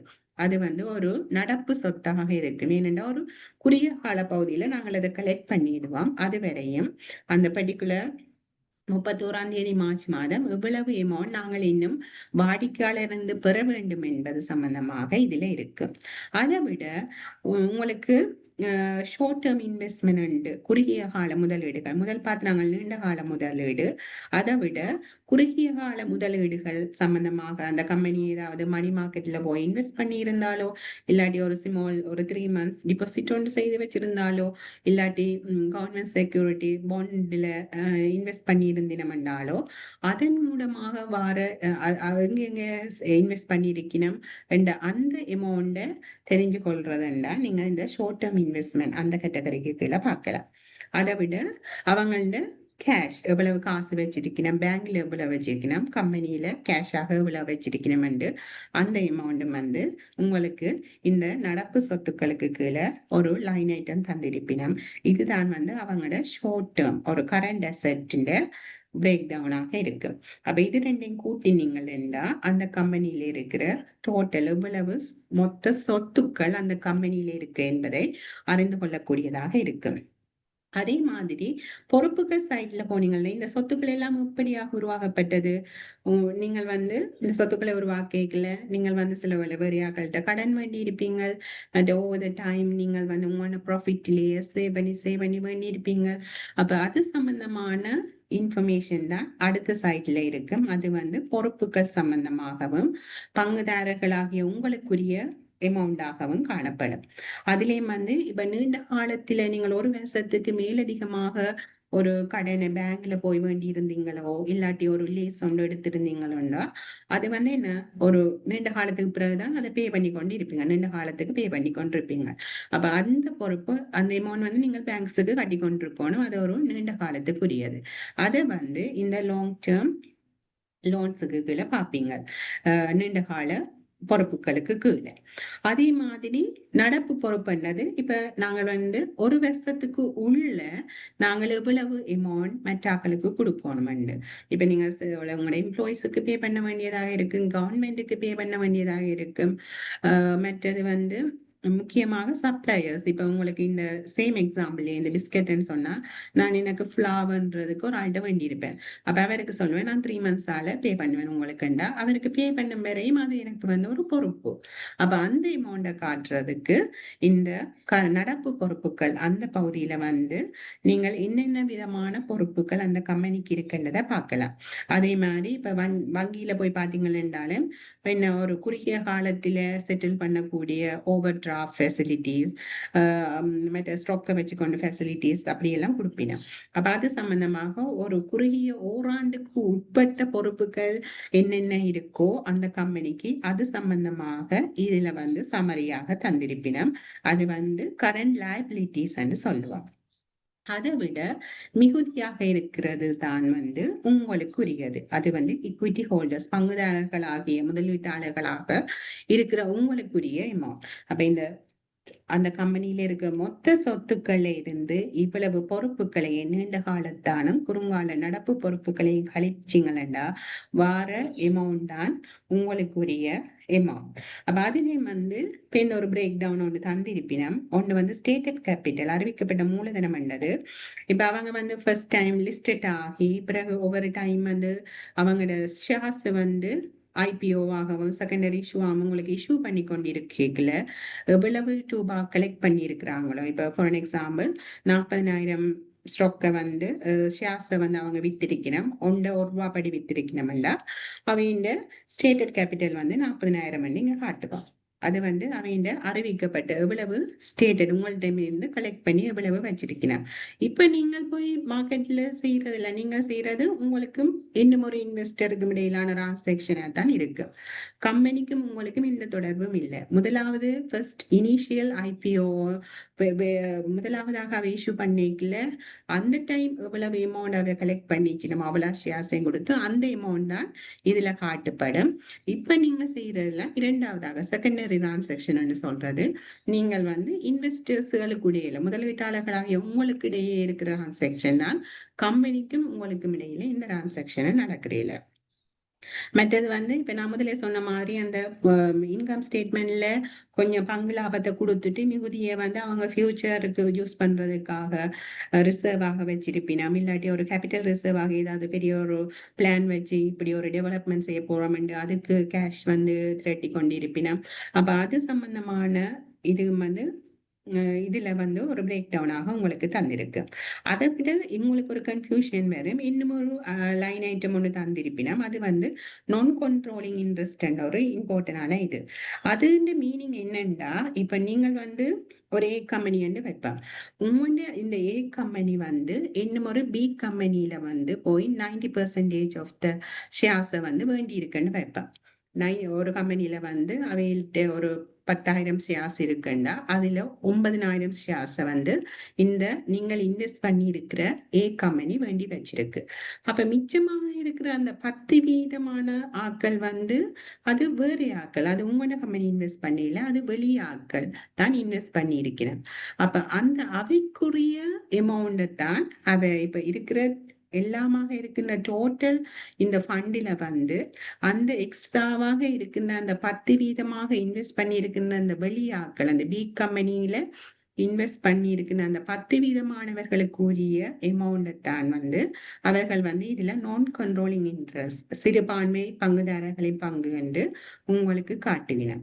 அப்ப அதையும் கழிச்சு மிச்சமாக இருக்கிற அமௌண்ட் தான் நீங்கள் அந்த கம்பெனியில ஒரு முதலீட்டாளராக ஒரு பங்குதாரராக இருக்கும்போது உங்களுக்கு உரிய அமௌண்ட். அப்ப ஏதாவது ஒரு பிரச்சனை வந்து அந்த கம்பெனி வந்து பேங்க்ரப்சி ஆகிறதோ என்னென்றாலும் என்ன நடக்கும்னா, அவங்க தங்கள்கிட்ட இருக்கிற இந்த நீண்ட கால சொத்துக்கள், குறுங்காலத்தில் இருக்கிற சொத்துக்கள் எல்லாத்தையும் விட்டு கேஷாக மாத்திட்டு முதல்ல வந்து இந்த பொறுப்புகள் முதலாவதாக அவங்க செட்டில் பண்ண வேண்டியது அந்த பொறுப்புகள். அப்ப அந்த இன்ட்ரெஸ்ட் ஏதாவது வங்கியில வந்து கடன் பெற்றிருந்தினமோ இல்லாட்டி ஏதாவது குத்தகை பெற்றிருந்தினமோ அது எல்லாத்தையும் செட்டில் பண்ணி மிச்சமாக இருக்கிற அமௌண்ட்டை தான் பங்குதாரர்களாகிய உங்களுக்கு பிரித்து தருவினர். அப்ப அதாலதான் உங்களுக்கு தெரிஞ்சிருக்கணும் இந்த கம்பெனியில எவ்வளவு சொத்துக்கள் இருக்கு, எவ்வளவு பொறுப்புகள் இருக்கு, இன்கேஸ் இந்த கம்பெனியில ஏதாவது பிரச்சனை ஏற்பட்டா எவ்வளவு எனக்கு மிச்சமாக இருக்கின்றது. அப்ப அதுக்காண்டிதான் கட்டாயமாக நீங்கள் நிதி அறிக்கையை பார்க்க வேண்டியதாக இருக்கு. அதை விட நான் முதலே சொன்ன மாதிரி கேஷ் ஃப்ளோ ஸ்டேட்மெண்ட் அது வந்து பெருசாக நீங்க பார்க்க தேவையில்லை. ஆனா அதுல வந்து மூன்று விதமான டிரான்சாக்ஷன் வந்து நடந்திருக்கும், கேட்டகரியில தந்திருப்பினா. இப்ப நீங்க வந்து நான் முதலே சொன்ன மாதிரி ஒரு ஆள்கிட்ட பொருளை வேண்டும் போது என்ன உடனே சில பேர் கேஷ் தந்திருப்பினா, மிச்சாக்கள் பிறகுதான் தருவினாம்.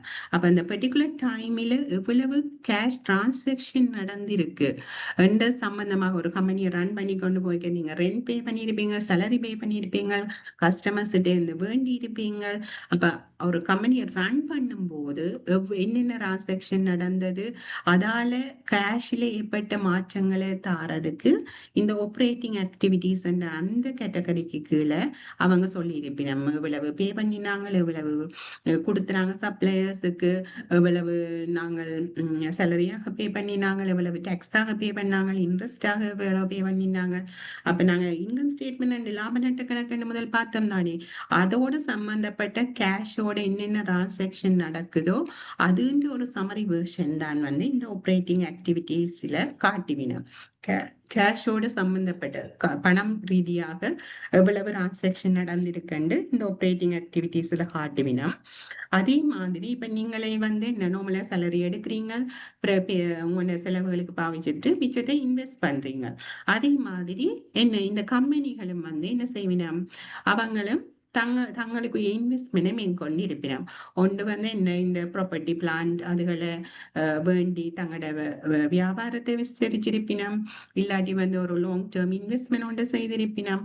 அப்ப அது சம்பந்தமாக என்னென்ன வேண்டி இருக்கணும், வேண்டின சொத்துக்கள் என்னத்தை வித்திருக்கணும், அந்த பர்டிகுலர் டைம் நிதியாண்டு காலப்பகுதியில என்னென்ன நடக்கிறத பாக்குறதுக்கு தான் இந்த இன்வெஸ்ட்மெண்ட் ஆக்டிவிட்டிஸை நாங்க பார்ப்போம். அதுல என்னென்ன நடந்திருக்குண்டு. மற்றது வந்து ஃபைனான்சிங் ஆக்டிவிட்டி என்னது நிதி சம்பந்தமானது. இப்ப நாங்கள் வந்து அவங்க முதலீடு செய்திருக்கிறோம். மற்றது நார்மலா ரன் பண்ணிக்கல வரதுதான் முதல் 2. இது வந்து நாங்கள் எப்படி ஃபண்டை கலெக்ட் பண்ணியிருக்கிறோம். எங்களுக்கு நிதி வந்து எவ்வாறு உருவாகி இருக்கிறது. நாங்க பங்குதாரர்களுக்கு ஏதாவது புதிதாக பங்குகளை கொடுத்திருக்கிறோமா, அதன் மூலமாக ஏதாவது காசு பெற்றிருக்கிறோமா, இல்லாட்டி ஆல்ரெடி பங்குகளை திருப்ப அந்த கம்பெனி வேண்டி பங்குதாரர்களுக்கு காசுகளை கொடுத்திருக்கிறதா, இல்லாட்டி பேங்க்ல போய் புதிதாக ஏதாவது கடன்களை பெற்றிருக்கிறதா, என்னென்ன செட்டில்மெண்ட் செய்திருக்கிறோம், அது சம்பந்தமாக அந்த பர்டிகுலர் நிதியாண்டு கால பகுதியில் என்னென்ன டிரான்சாக்ஷன் நடந்ததோ அது சம்பந்தமாக இன்ஃபர்மேஷன் உங்களுக்கு தேவையான நீங்கள் இந்த ஃபைனான்சிங் ஆக்டிவிட்டியை பார்க்கலாம். அதன் மூலமாக கடைசியில வந்து என்ன டோட்டல் ஒரு ஆண்டு தொடக்கத்துல ஒரு கேஷ் இருக்கு. பிறகு வந்து இந்த 3 டிரான்சாக்ஷன் நடக்கும். நடந்த பிறகு வார ஃபைனல் இந்த கேஷ் தான் வந்து நான் முதலே சொன்ன மாதிரி உங்கள்ட இந்த இன்கம் இந்த பேலன்ஸ் ஷீட்ல வந்து கேஷுக்கு கீழே காட்டியிருப்பினர். அப்ப இந்த அமௌண்ட்டும் இதுல வார ஃபைனல் அமௌண்ட்டும் உங்களோட கேஷ் ஃப்ளோ ஸ்டேட்மெண்ட்ல வார கடைசி அமௌண்ட் சேம் ஆகத்தான் இருக்கும். அப்ப இந்த கேஷ் மூவ்மெண்ட் என்ன மாதிரி நடந்த சமரி தான் நீங்கள் இந்த கேஷ் ஃப்ளோ ஸ்டேட்மெண்ட்ல பார்ப்பீங்க. இதற்கு மேலதிகமாக நான் ஒரு எக்ஸாம்பிள் எடுத்து செய்யணும் ஒரு எக்ஸல் சீட் ஒன்று போட்டுக்கொண்டு தான் வந்தேன் நான். ஆனா due to time limit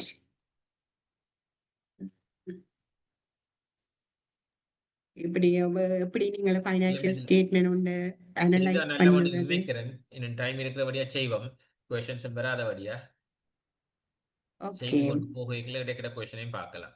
நான் நினைக்கிறேன் கொஸ்டின்ஸ் எல்லாருக்குமே உங்களோட ப்ரெசன்டேஷன்ஸ்ல ஆன்சர்ஸ் ஆகிட்டு நினைக்கிறேன். நான் அப்படியே நீங்கள் எக்ஸல் சீட்டை செய்யலாம். ஓகே. அப்ப அந்த 3 ஸ்டேட்மெண்டையும் வந்து நீங்கள் வந்து இப்ப என்ன ஒரு கம்பெனி வந்து தனித்தனி ஒவ்வொரு வருஷத்தையும் எடுத்தீங்களேன்னு சொன்னீங்களா, 2000 இப்ப இந்த பர்டிகுலர் இயர் எடுத்தீங்கன்னா அந்த இயருக்கு அதுக்கு முதல் இயரான அமௌண்டையும் வந்து தருவினா ஏன் கம்பேர் பண்ணி பாக்குறதுக்கு அந்த ப்ரீவியஸ் இயரோட கம்பேர் பண்ணும்போது ஒப்பிட்டு பார்க்கும்போது உங்களோட பெர்ஃபார்மன்ஸ் அந்த கம்பெனியோட பெர்ஃபார்மன்ஸ் எப்படி இருக்குன்னு பாக்குறதுக்கு அந்த கம்பெனி வந்து நம்மள வந்து 2 பீரியட்டுக்குரிய இன்ஃபர்மேஷனை தான் ஒரு ஆனுவல் ரிப்போர்ட்ல தந்திருக்கு. ஆனா நீங்கள் ஒரு இன்வெஸ்டராக இருக்கும்போது ஒரு பர்டிகுலர் அந்த ஆண்டின் இன்ஃபர்மேஷனை மட்டும் வச்சுக்கொண்டு நீங்கள் முடிவுகளை எடுக்கலாம். இப்போ ஏன்னு சொன்னா இப்ப நான் போய் சொல்றேன் எனக்கு என்னுடைய சேலரி வந்து 50,000 அப்ப அவங்க ஓகே 50,000 என்னன்னு தான் நினைப்பினேன். அதை வந்து உன்னோட கம்பேர் பண்ணிடல. 50,000 ஓகே நீங்க வேற யாக்களோட கம்பேர் பண்ணி பார்க்கலாம். ஆனா இப்ப நான் இப்ப சொன்னேன்னா நான் இன்டர்னாக இருக்கும்போது எனக்கு 5,000 சேலரி இருந்தது. ஒவ்வொரு வருடமாக கூடி கூடி இப்பொழுது வந்து எனக்கு 50,000 வந்திருக்குன்னா ஓவர் த டைம் வந்து இந்த குறிப்பிட்ட டைம் பீரியட்ல வந்து எப்படி இந்த இம்ப்ரூவ்மெண்ட் எப்படி வந்திருக்குன்றத பார்க்கலாம். அதே மாதிரி தான் நீங்கள் வந்து ஒரு கம்பெனியில ஒரு பெரிய அமௌண்ட் ஒன்றை கொண்டு இன்வெஸ்ட் பண்ண போறீங்கன்னா ஒரு இயரையோ 2 இயரையோ வச்சுக்கொண்டு அதை எப்படி அந்த ஒரு பர்டிகுலர் இயர் டேட்டாவை வச்சுக்கொண்டு நீங்க டிசிஷன் எடுக்க முடியாது. ஒரு பெரிய ஒரு அமௌண்ட்டை கொண்டு இன்வெஸ்ட் பண்ற நீங்களாக இருந்தா நார்மலா வந்து ஒரு 5 வருஷத்துக்குரிய டேட்டாவாவது உங்கள்ட்ட இருக்கணும். அந்த கம்பெனியில 5 வருஷத்துல எப்படி பெர்ஃபார்மன்ஸ் இருந்தது, அந்த 5 வருஷத்துக்குள்ள பெர்ஃபார்மன்ஸ் ஓவர் த டைம் வந்து கூடி இருக்கா குறைஞ்சிருக்கான்னு பாக்குறதுக்கு நீங்கள் ஒரு கடைசி ஒரு 5 வருடங்களையாவது நீங்கள் தெரிஞ்சிருக்க வேண்டும். நான் வந்து எக்ஸாம்பிளுக்காண்டி சும்மா ஒரு 10 வருஷத்தை போட்டு கொண்டு வந்தேன்.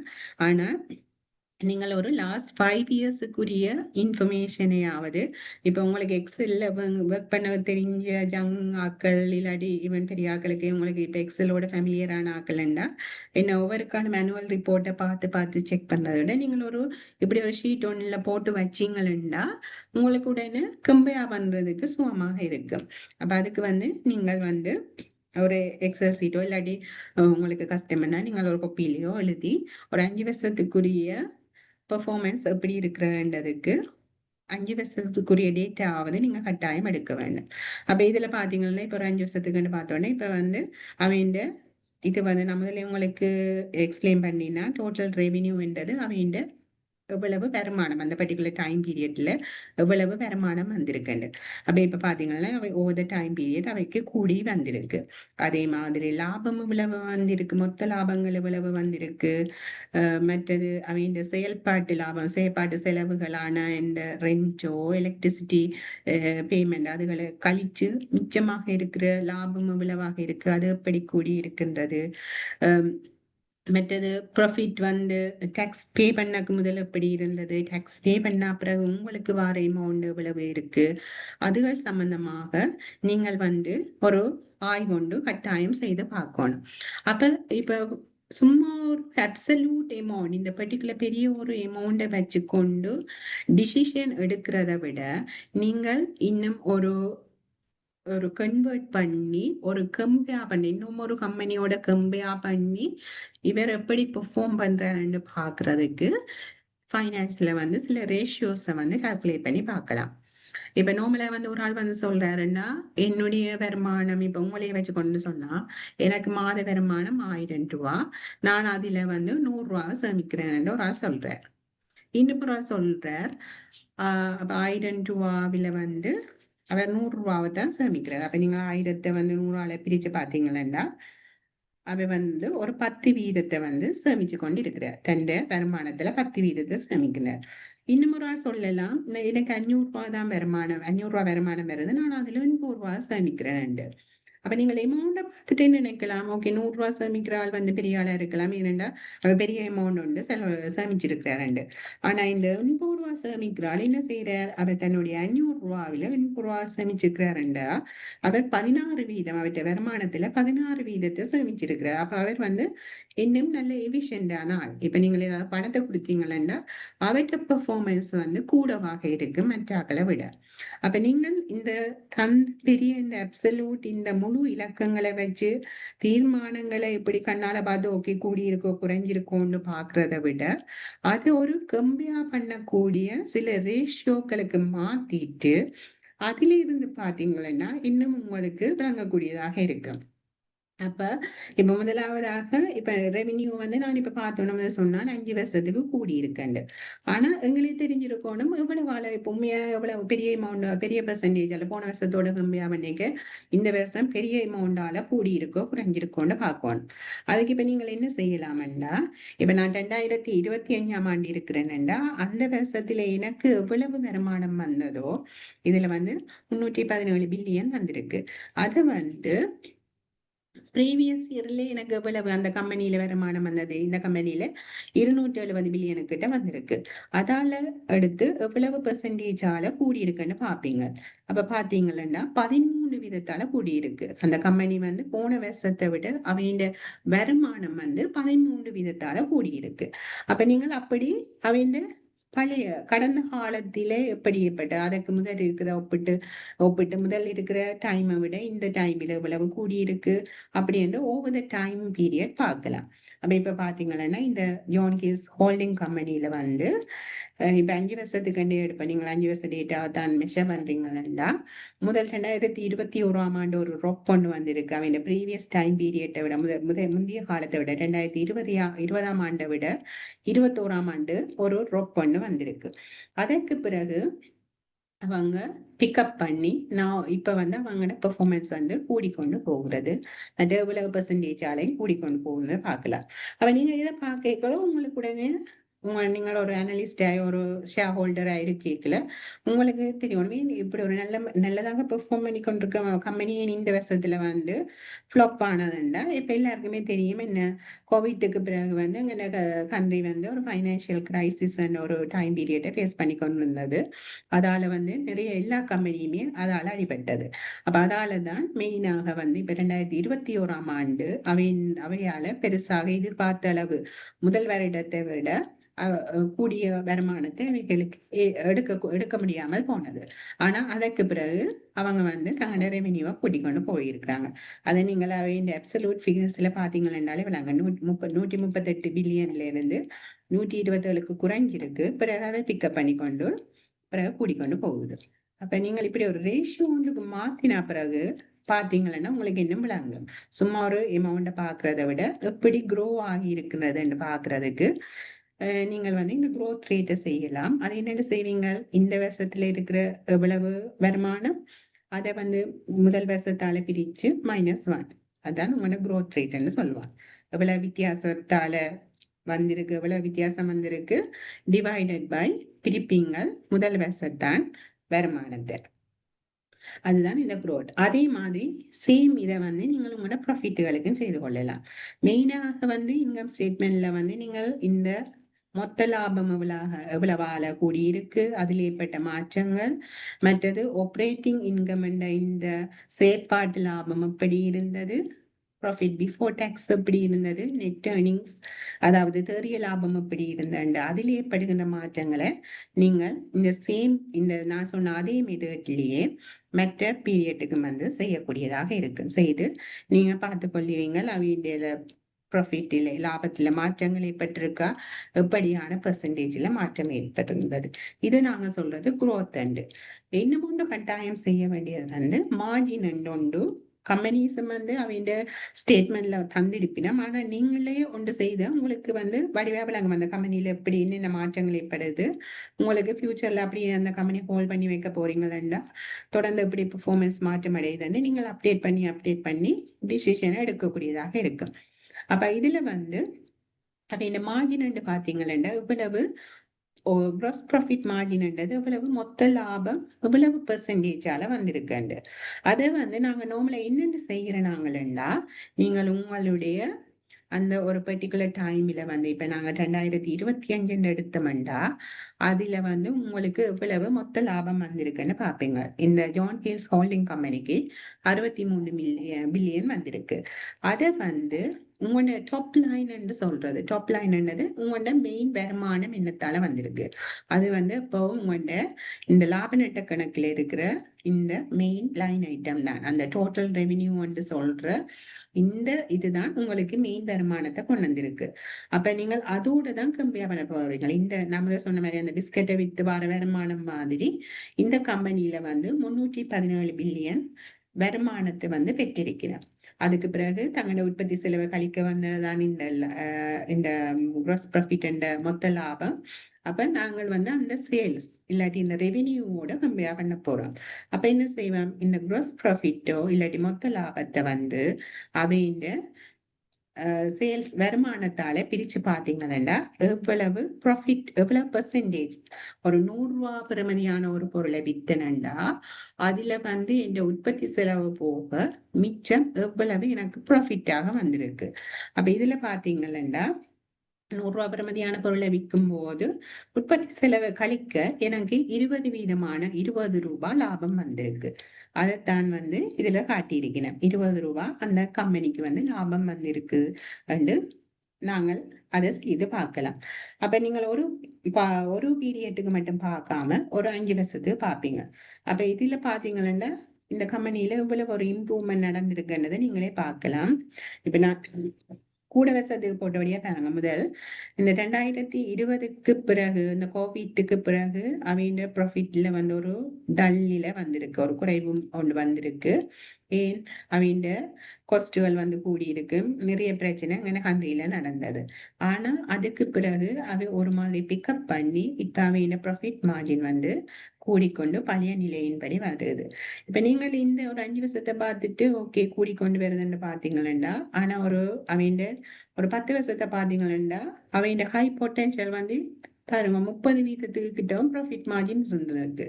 அப்ப இன் ஃபியூச்சர்ல வந்து அவை இன்னும் எஃபிஷியண்டா செய்யணும்னா சில வேலை பாசிபிளா இருக்கும். அவங்க எந்தெந்த இண்டஸ்ட்ரியில இருக்கிறாங்க, எந்தெந்த இதுல வந்து இண்டஸ்ட்ரியில இன்வெஸ்ட் பண்ணி இருக்கிறோம்ன்றதையும் பார்க்கணும். ஆனா பாருங்க அவங்க ப்ராஃபிட் மார்ஜின் வந்து இப்ப கூடிக்கொண்டு வருது. அவங்க டோட்டல் ஒரு பர்டிகுலர் ரெவென்யூவில 80% காஸ்ட் வந்து உற்பத்திக்கு போயிருக்கு. அதை கழிக்க ஒரு 20% இது வந்து உங்களுக்கு லாபமாக வந்திருக்கு. இனி இந்த 20% இனி திருப்ப பார்ப்போம். அதுல வந்து உங்களோட செயற்பாட்டுக்கு ஒரு கம்பெனியை ரன் பண்ணி கொண்டு போறோம்னா உங்களுக்கு செலவுகள் வந்திருக்க வேணும் தானே. அந்த செலவுகளை கழிக்க வர உங்களோட செயற்பாட்டு லாபம் அதுண்ட பெர்சன்டேஜ் வந்து எவ்வளவாக இருக்குண்டு. ஏன் நீங்க கடைசி இங்க வரையும் வந்து பார்க்கணும். நெட் ஏர்னிங் இந்த மார்ஜின் வரையும் வந்து பார்க்கணும். ஏனென்றா அதில தான் வந்து உங்களுக்கு எவ்வளவு டிவிடெண்ட் தரப்போயினம், அதில வந்து எவ்வளவு சேவ் பண்ணி ஃபியூச்சர்ல டெவலப்மென்ட்க்கு போறதுன்றது இந்த கடைசி இந்த ப்ராஃபிட் மார்ஜின் வரையும் உங்களுக்கு தெரிஞ்சிருக்கணும்.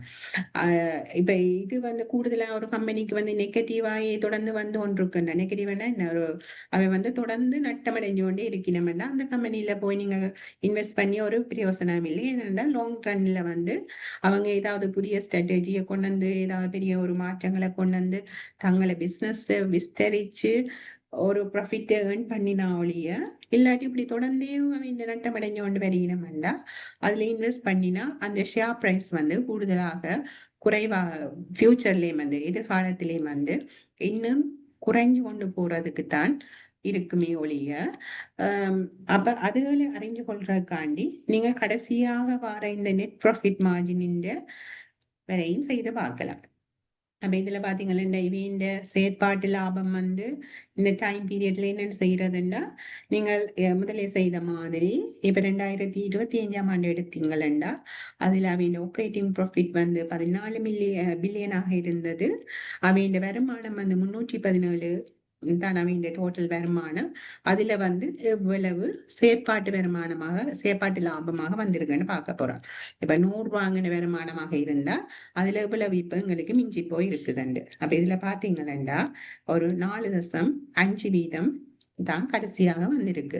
அவங்க தனிய எல்லா உற்பத்தி செலவுகள் அந்த கம்பெனியை ரன் பண்றதுக்குரிய அட்மினிஸ்ட்ரேஷன் அலுவலக செலவுகளோ இல்லாட்டி சந்தைப்படுத்த சம்பந்தமான செலவுகளோ இல்லாட்டி ரிசர்ச்சுக்கு செலவு செய்யற அந்த செலவுகளை எல்லாத்தையும் கழிக்க இந்த 100 ரூபாவில உங்களுக்கு 4.5% தான் உங்களுக்கு மிச்சமாக இருக்கு. பிறகு வந்து பாத்தீங்கன்னா இந்த ஒரு இண்டஸ்ட்ரி வந்து ஒரு ஜான் ஹில்ஸ் வந்து அவங்களோட நார்மல் ஆப்ரேஷனை விட அவங்கள அடிஷனலா வந்து இந்த கூட இன்வெஸ்ட்மெண்ட்கள் எல்லாம் செய்திருக்கிறோம். அவங்க அனுவல் ரிப்போர்ட்டுகளை பார்த்தீங்கன்னா தெரியும். அப்ப அதன் மூலமாகவும் அவைக்கு நிறைய பார்த்தீங்கன்னா இந்த பைனான்சியல் நிதி இன்கம் வந்து நல்ல கூடவாக இருக்கு நிதி செலவுகளை விட. அப்ப அப்படியான சந்தர்ப்பங்களால இந்த கம்பெனிக்கு வந்து என்ன நடந்திருக்கு, அவங்க ப்ராஃபிட் பிஃபோர் டாக்ஸ் வந்து கூடி இருக்கு. அவன் ஆப்ரேஷனை விட மிஞ்சின காசு என்ன செய்திருக்கிறோம் அவன் வந்து வேற இன்வெஸ்ட் பண்ணிருக்கேன் வேற இன்வெஸ்ட்மெண்டால அதால வந்து இப்ப நீங்க கம்பேர் பண்ணி பாத்தீங்கன்னா நார்மலா அவன் ஆப்ரேட்டிங் ப்ராஃபிட் மார்ஜினை விட பிறகு வார ப்ராஃபிட் பிஃபோர் டாக்ஸ் அண்டு வரிக்கு முதல் வார ப்ராஃபிட் வந்து கூடவாக இருக்கு. ஏன் அப்படி கூடவாக இருக்கு, சிலது வந்து ஒன் ஆஃப் ஐட்டமாயும் இருக்கலாம். இப்ப ஒரு பர்டிகுலர் ஒரு மிஷினரியை வச்சிருக்கணும், அது வந்து அவை விற்கணும்னா அதுல ஒரு லாபம் வந்திருந்தா அந்த பர்டிகுலர் இயருக்கு மட்டும் அந்த லாபம் வந்திருக்கும். அப்படியான லாபங்களை நீங்கள் இதுல எடுக்கக்கூடாது, அதுகளை அட்ஜஸ்ட் பண்ணணும். ஆனா இந்த கம்பெனி வந்து கண்டினியூஸ் ஆகி வந்து என்ன செய்யணும், அடிஷனல் இன்வெஸ்ட்மெண்ட் செய்திருக்கணும். ஸ்டாக் மார்க்கெட்லயோ இல்லாட்டி ஏதாவது ஒரு இன்வெஸ்ட்மெண்ட் ஒன்றை செய்து கவர்மெண்ட் செக்யூரிட்டிஸ்லயோ அவை வந்து கூட வருமானத்தை பெற்றிருக்கிறதால இந்த ப்ராஃபிட் பிஃபோர் டாக்ஸ் வந்து அந்த எவ்வளவு லாபம் வந்து வரிக்கு முந்தியதாக இருக்கிறதோ அது வந்து பாத்தீங்கன்னா முதல் இதை விட கூடவாகத்தான் இருக்கு அவங்க பெர்சன்டேஜ். இப்ப முதல் வந்து 100 ரூபாவில 4.5% உங்களுக்கு மிஞ்சி இருந்தது, இப்ப 4.7 மாறி இருக்கு, அது கூடி இருக்கு. ஆனா ஓவர் த டைம் பீரியட் இப்ப பழைய கடந்த காலங்களோட ஒப்பிடும்போது இந்த 4 வருஷத்துக்கு பாத்தீங்கன்னா ஒருக்கா இன்க்ரீஸ் ஆகி அப்புறம் ட்ராப் ஆகி கொண்டு வருது. அப்ப இப்படி பார்க்கல நீங்கள் ஒரு உண்மையான ஒரு முதலீட்டாளர்னா உங்களுக்கு ஒரு உடனே ஒரு இது வரணும். ஏன் இந்த இயர்ல வந்து கூட இருக்கு 12.5% ஒரு ஹைக் கொண்டு வந்திருக்கு. மற்றதுல வந்து 1 டிஜிட்ல தான் ஒரு இலக்கத்துல இருக்கு, இங்க மட்டும் 2 இலக்கத்துல வருதுன்னா அதுக்குத்தான் வந்து நீங்க பிறகு திருப்ப போய் அனலைஸ் பண்ணி பார்க்கணும். ஏன் அங்க அவைக்கு அந்த பர்டிகுலர் டைம் பீரியட்ல மட்டும் கூட ஒரு ப்ராஃபிட் வந்திருக்கு, என்ன காரணத்துக்காக அந்த பிரேக் டவுன்களை பார்த்து டிசிஷன் எடுப்பீங்க. அவன் நோட்ஸ்ல போய் பார்க்கலாம், இல்லாட்டி அதுல பார்ப்பது மூலமாக உங்களுக்கு அந்த விளக்கத்தை பெற்று அது உண்மையிலேயே ஒரு நல்லதா இல்லாட்டி 1 ஆஃப் வந்திருக்கான்னு பார்க்கணும். மற்றபடி ஒவ்வொரு ஒரு கடந்த காலத்துல எப்படி ட்ரெண்ட்ல போகுதுன்னு நீங்கள் பார்த்து அதன் மூலமாக இந்த கம்பெனி வந்து குரோ ஆகிக்கொண்டு அவங்க மார்ஜின்கள் இம்ப்ரூவ் ஆகிக்கொண்டு போகுதுண்டா அது ஒரு நல்ல கம்பெனி என்று இந்த லாப நட்ட கணக்கை வச்சுக்கொண்டு நீங்க டிசிஷன் எடுக்கலாம். அதே மாதிரி இப்ப பேலன்ஸ் ஷீட் வந்து அதையும் நான் உங்களுக்கு முதலே சொன்ன மாதிரி நாங்கள் இந்த பேலன்ஸ் ஷீட்டையும் வந்து இப்ப லாப நட்ட கணக்கையும் வந்து 5 வருஷத்துக்கு செய்த மாதிரி இந்த பேலன்ஸ் ஷீட்டையும் வந்து நீங்கள் 5 வருஷத்துக்கு அந்த டேட்டாவை நீங்கள் வந்து ஒரு யங் ஆக்கள்னா நீங்கள் என்டர் பண்ணி ஒரு பெரிய ஒரு முதலீடு செய்ய போறீங்கன்னா இது ஒரு கட்டாயம் ஒன்று செய்திருக்க வேண்டும் ஏன்னா நீங்கள் ஒரு ஒரு கிழமையாவது ஸ்பெண்ட் பண்ணியாவது அவங்க டேட்டா எல்லாத்தையும் போட்டு பார்த்து அதை வச்சு அனலைஸ் பண்ணுவாங்க இப்ப பேலன்ஸ் ஷீட்னு பாத்தீங்கன்னா அவங்க இப்ப ஒர்க்கிங் கேபிட்டல் மேனேஜ்மெண்ட் இது கொஞ்சம் தியரட்டிக்கலா தான் போகும் டைம் எடுக்கும் தெரியல சவால என்ன செய்யறது நான் நினைக்கிறேன் இதோட நிப்பாட்டிட்டு கொஷன்ஸுக்கு போகலாம்னு நினைக்கிறேன். என்ன டைம் ஆச்சு. ஓகே நான் அப்படின்னா அப்புறம் நாங்கள் இன்னும் ஒரு செஷன்ல அடுத்த வந்து இதை செஷன்ல விஷயத்தை டீட்டெயில கண்டினியூ பண்ணலாம்னு நினைக்கிறேனோ. ஓகே இது வந்து கொஞ்சம் பெரிய கொஞ்சம் இன்னும் உங்களுக்கு விளங்கப்படுத்துறதுக்கு இனி டைம் காணாம இருக்கிறபடியா நாங்கள் வந்து இப்ப உங்களோட என்னென்ன டவுட் வந்திருக்குன்னு பார்ப்போம் அதுக்கு கொஸ்டின்ஸ் தந்துட்டு அடுத்த செஷன்ல வந்து கண்டினியூ பண்ணுவோம். முதலாவதாக கௌஷியம் கேட்டிருக்கிற finance cost include interest only ஓ பிளஸ் கேபிட்டல். அப்ப இவர் வந்து கேட்டிருக்கிறார் இப்ப நாங்கள் வந்து நார்மலா வந்து லாப நட்ட கணக்குல இருந்து இந்த கேள்வி வந்திருக்குன்னு நினைக்கிறேன். அதுல வந்து இந்த ஃபைனான்ஸ் காஸ்ட்ன்றது நார்மலாக வந்து நீங்கள் எவ்வளவு வட்டியை அந்த கடன் ஒன்றை பெற்றுக்கொள்வதன் மூலமாக எவ்வளவு வட்டி ஒன்றை கொடுக்குறீங்களோ அதைத்தான் வந்து நீங்க லாப நட்ட கணக்குல காட்டுவீங்க. ஆனா இந்த கேபிட்டல் ரீபேமெண்ட் ஒரு வங்கியில கணக்கு ஒரு கடன் ஒன்று வேண்டிட்டீங்கன்னா அவை வந்து இன்ஸ்டால்மெண்ட் சொல்லுவீங்க இல்ல வந்து வட்டி ஒரு பகுதி கட்டி கொண்டு இருப்பீங்க அதே நேரம் கேபிட்டல்லையும் வந்து பே பண்ணி கொண்டு இருப்பீங்க. அப்ப இந்த கேபிட்டல் பே பண்ற அந்த அமௌண்ட் எல்லாம் எங்க நீங்க பாக்கலாம்டா கேஷ் ஃப்ளோ ஸ்டேட்மெண்ட் நான் உங்களுக்கு சொன்னேன் காசு பாய்ச்ச கூற்று அதுல வந்து 3 கேட்டகரியாக இருக்கு. இந்த வட்டி பே பண்ணின அந்த அது சம்பந்தமான இன்ஃபர்மேஷன் எல்லாம் வந்து அவங்க ஆப்ரேட்டிங் ஆக்டிவிட்டிஸ்களை காட்டியிருப்பினம் கேஷாக எவ்வளவு வட்டி கட்டியிருக்கணும். அதே நேரம் இந்த கேபிட்டல் எவ்வளவு ரீபே பண்ணி இருக்கணும் இந்த டெட்டை வந்து அந்த கடனை வந்து எவ்வளவு அந்த பர்டிகுலர் டைம் பீரியட்ல பே பண்ணி இருக்கணும்ன்றத நிதி சம்பந்தமான அந்த பைனான்சியல் ஆக்டிவிட்டிஸ்க்குள்ள போனீங்கன்னா பாப்பீங்க. ஆனா இங்க இன்கம் ஸ்டேட்மெண்ட்ல தனியா அதுக்கு வர கொஸ்ட மட்டும்தான் பார்ப்போம். அந்த பர்டிகுலர் டெட்டை யூஸ் பண்றதால நாங்கள் எவ்வளவு வட்டியை அந்த வங்கிக்கு கொடுக்குறோமோ அதை வந்து நாங்க எடுத்துக்கொள்ளுவோம். அடுத்தது டிவிடெண்ட் ஒன்று கேட்டிருக்கணும். டிவிடெண்ட் வந்து பங்கு லாபம் வந்து நான் நினைக்கிறேன் அந்த இன்கம் ஸ்டேட்மெண்ட் அதுல வச்சு கேட்டினமோ தெரியல. இப்ப இன்கம் ஸ்டேட்மெண்ட்ல நான் சொன்னேன்னா உங்களுக்கு வர நெட் இன்கம் தேறிய லாபத்துல போர்ட் ஆஃப் டிரெக்டர்ஸ் வந்து அந்த கம்பெனியில என்ன டிசைட் பண்ணிவினோம்னா ஒரு பர்டிகுலர் அமௌண்ட்டை வந்து அந்த அதை ஏர்ன் பண்ணின அந்த அமௌண்ட்ல வந்து ஒரு போர்ஷனை வந்து பங்குதாரர்களாகிய உங்களுக்கு தெரிவினோம். அதைத்தான் சொல்றது டிவிடெண்ட். மிகுதியை வந்து அவை ரிசர்வாக கொண்டே தங்கின பேலன்ஸ் ஷீட்ல வந்து உங்களோட இக்விட்டி ஹோல்டர்ஸ் இந்த ஃபண்டுக்கு கீழே ஒரு ரிசர்வாக காட்டுவினோம். அது வந்து உங்களுக்கு ஒரு ஃபியூச்சருக்கு பாவிக்கிறதுக்காக இருக்கு. அப்ப இந்த டிவிடெண்ட் சொல்றது நான் நினைக்கிறேன் அதைத்தான் சொல்லி இருக்கிறீங்களு அந்த ஏர்ன் பண்ற நெட் இன்கம்ல உங்களுக்கு எவ்வளவு வந்திருக்குன்றதுதான் அந்த டிவிடெண்ட் பங்கு லாபம். அடுத்த கேள்வி வந்திருக்கு what will happen to the shareholders if the total value of the company is negative after loss or bankruptcy. அதுதான் நீங்க கட்டாயம் பார்க்க வேண்டியது. இந்த கம்பெனி வந்து ஒரு நெகட்டிவாக போய் என்னடா நீங்கள் வந்து இந்த ஸ்டாக் மார்க்கெட்ல செய்யல ஹை ரிட்டர்ன் மேனேஜ்மெண்ட் எதிர்பார்க்குறீங்க அதே நேரம் என்ன இப்ப ஒரு பேங்க்ல கொண்டு டிபாசிட் பண்ணா உங்களுக்கு தெரியும் இந்த பர்டிகுலர் 10% தான் ரிட்டர்ன் தரணும்னா அது ஒரு அமௌண்ட் கட்டாயம் வருமெண்டு. ஆனா ஸ்டாக் மார்க்கெட்டில் நீங்கள் ஒரு ரிஸ்க் கொண்டு எடுக்கிறீங்க அதே நேரத்தில் அதுக்கேற்ற மாதிரி உங்களுக்கு ஒரு வருமானமும் கொண்டு வரும்.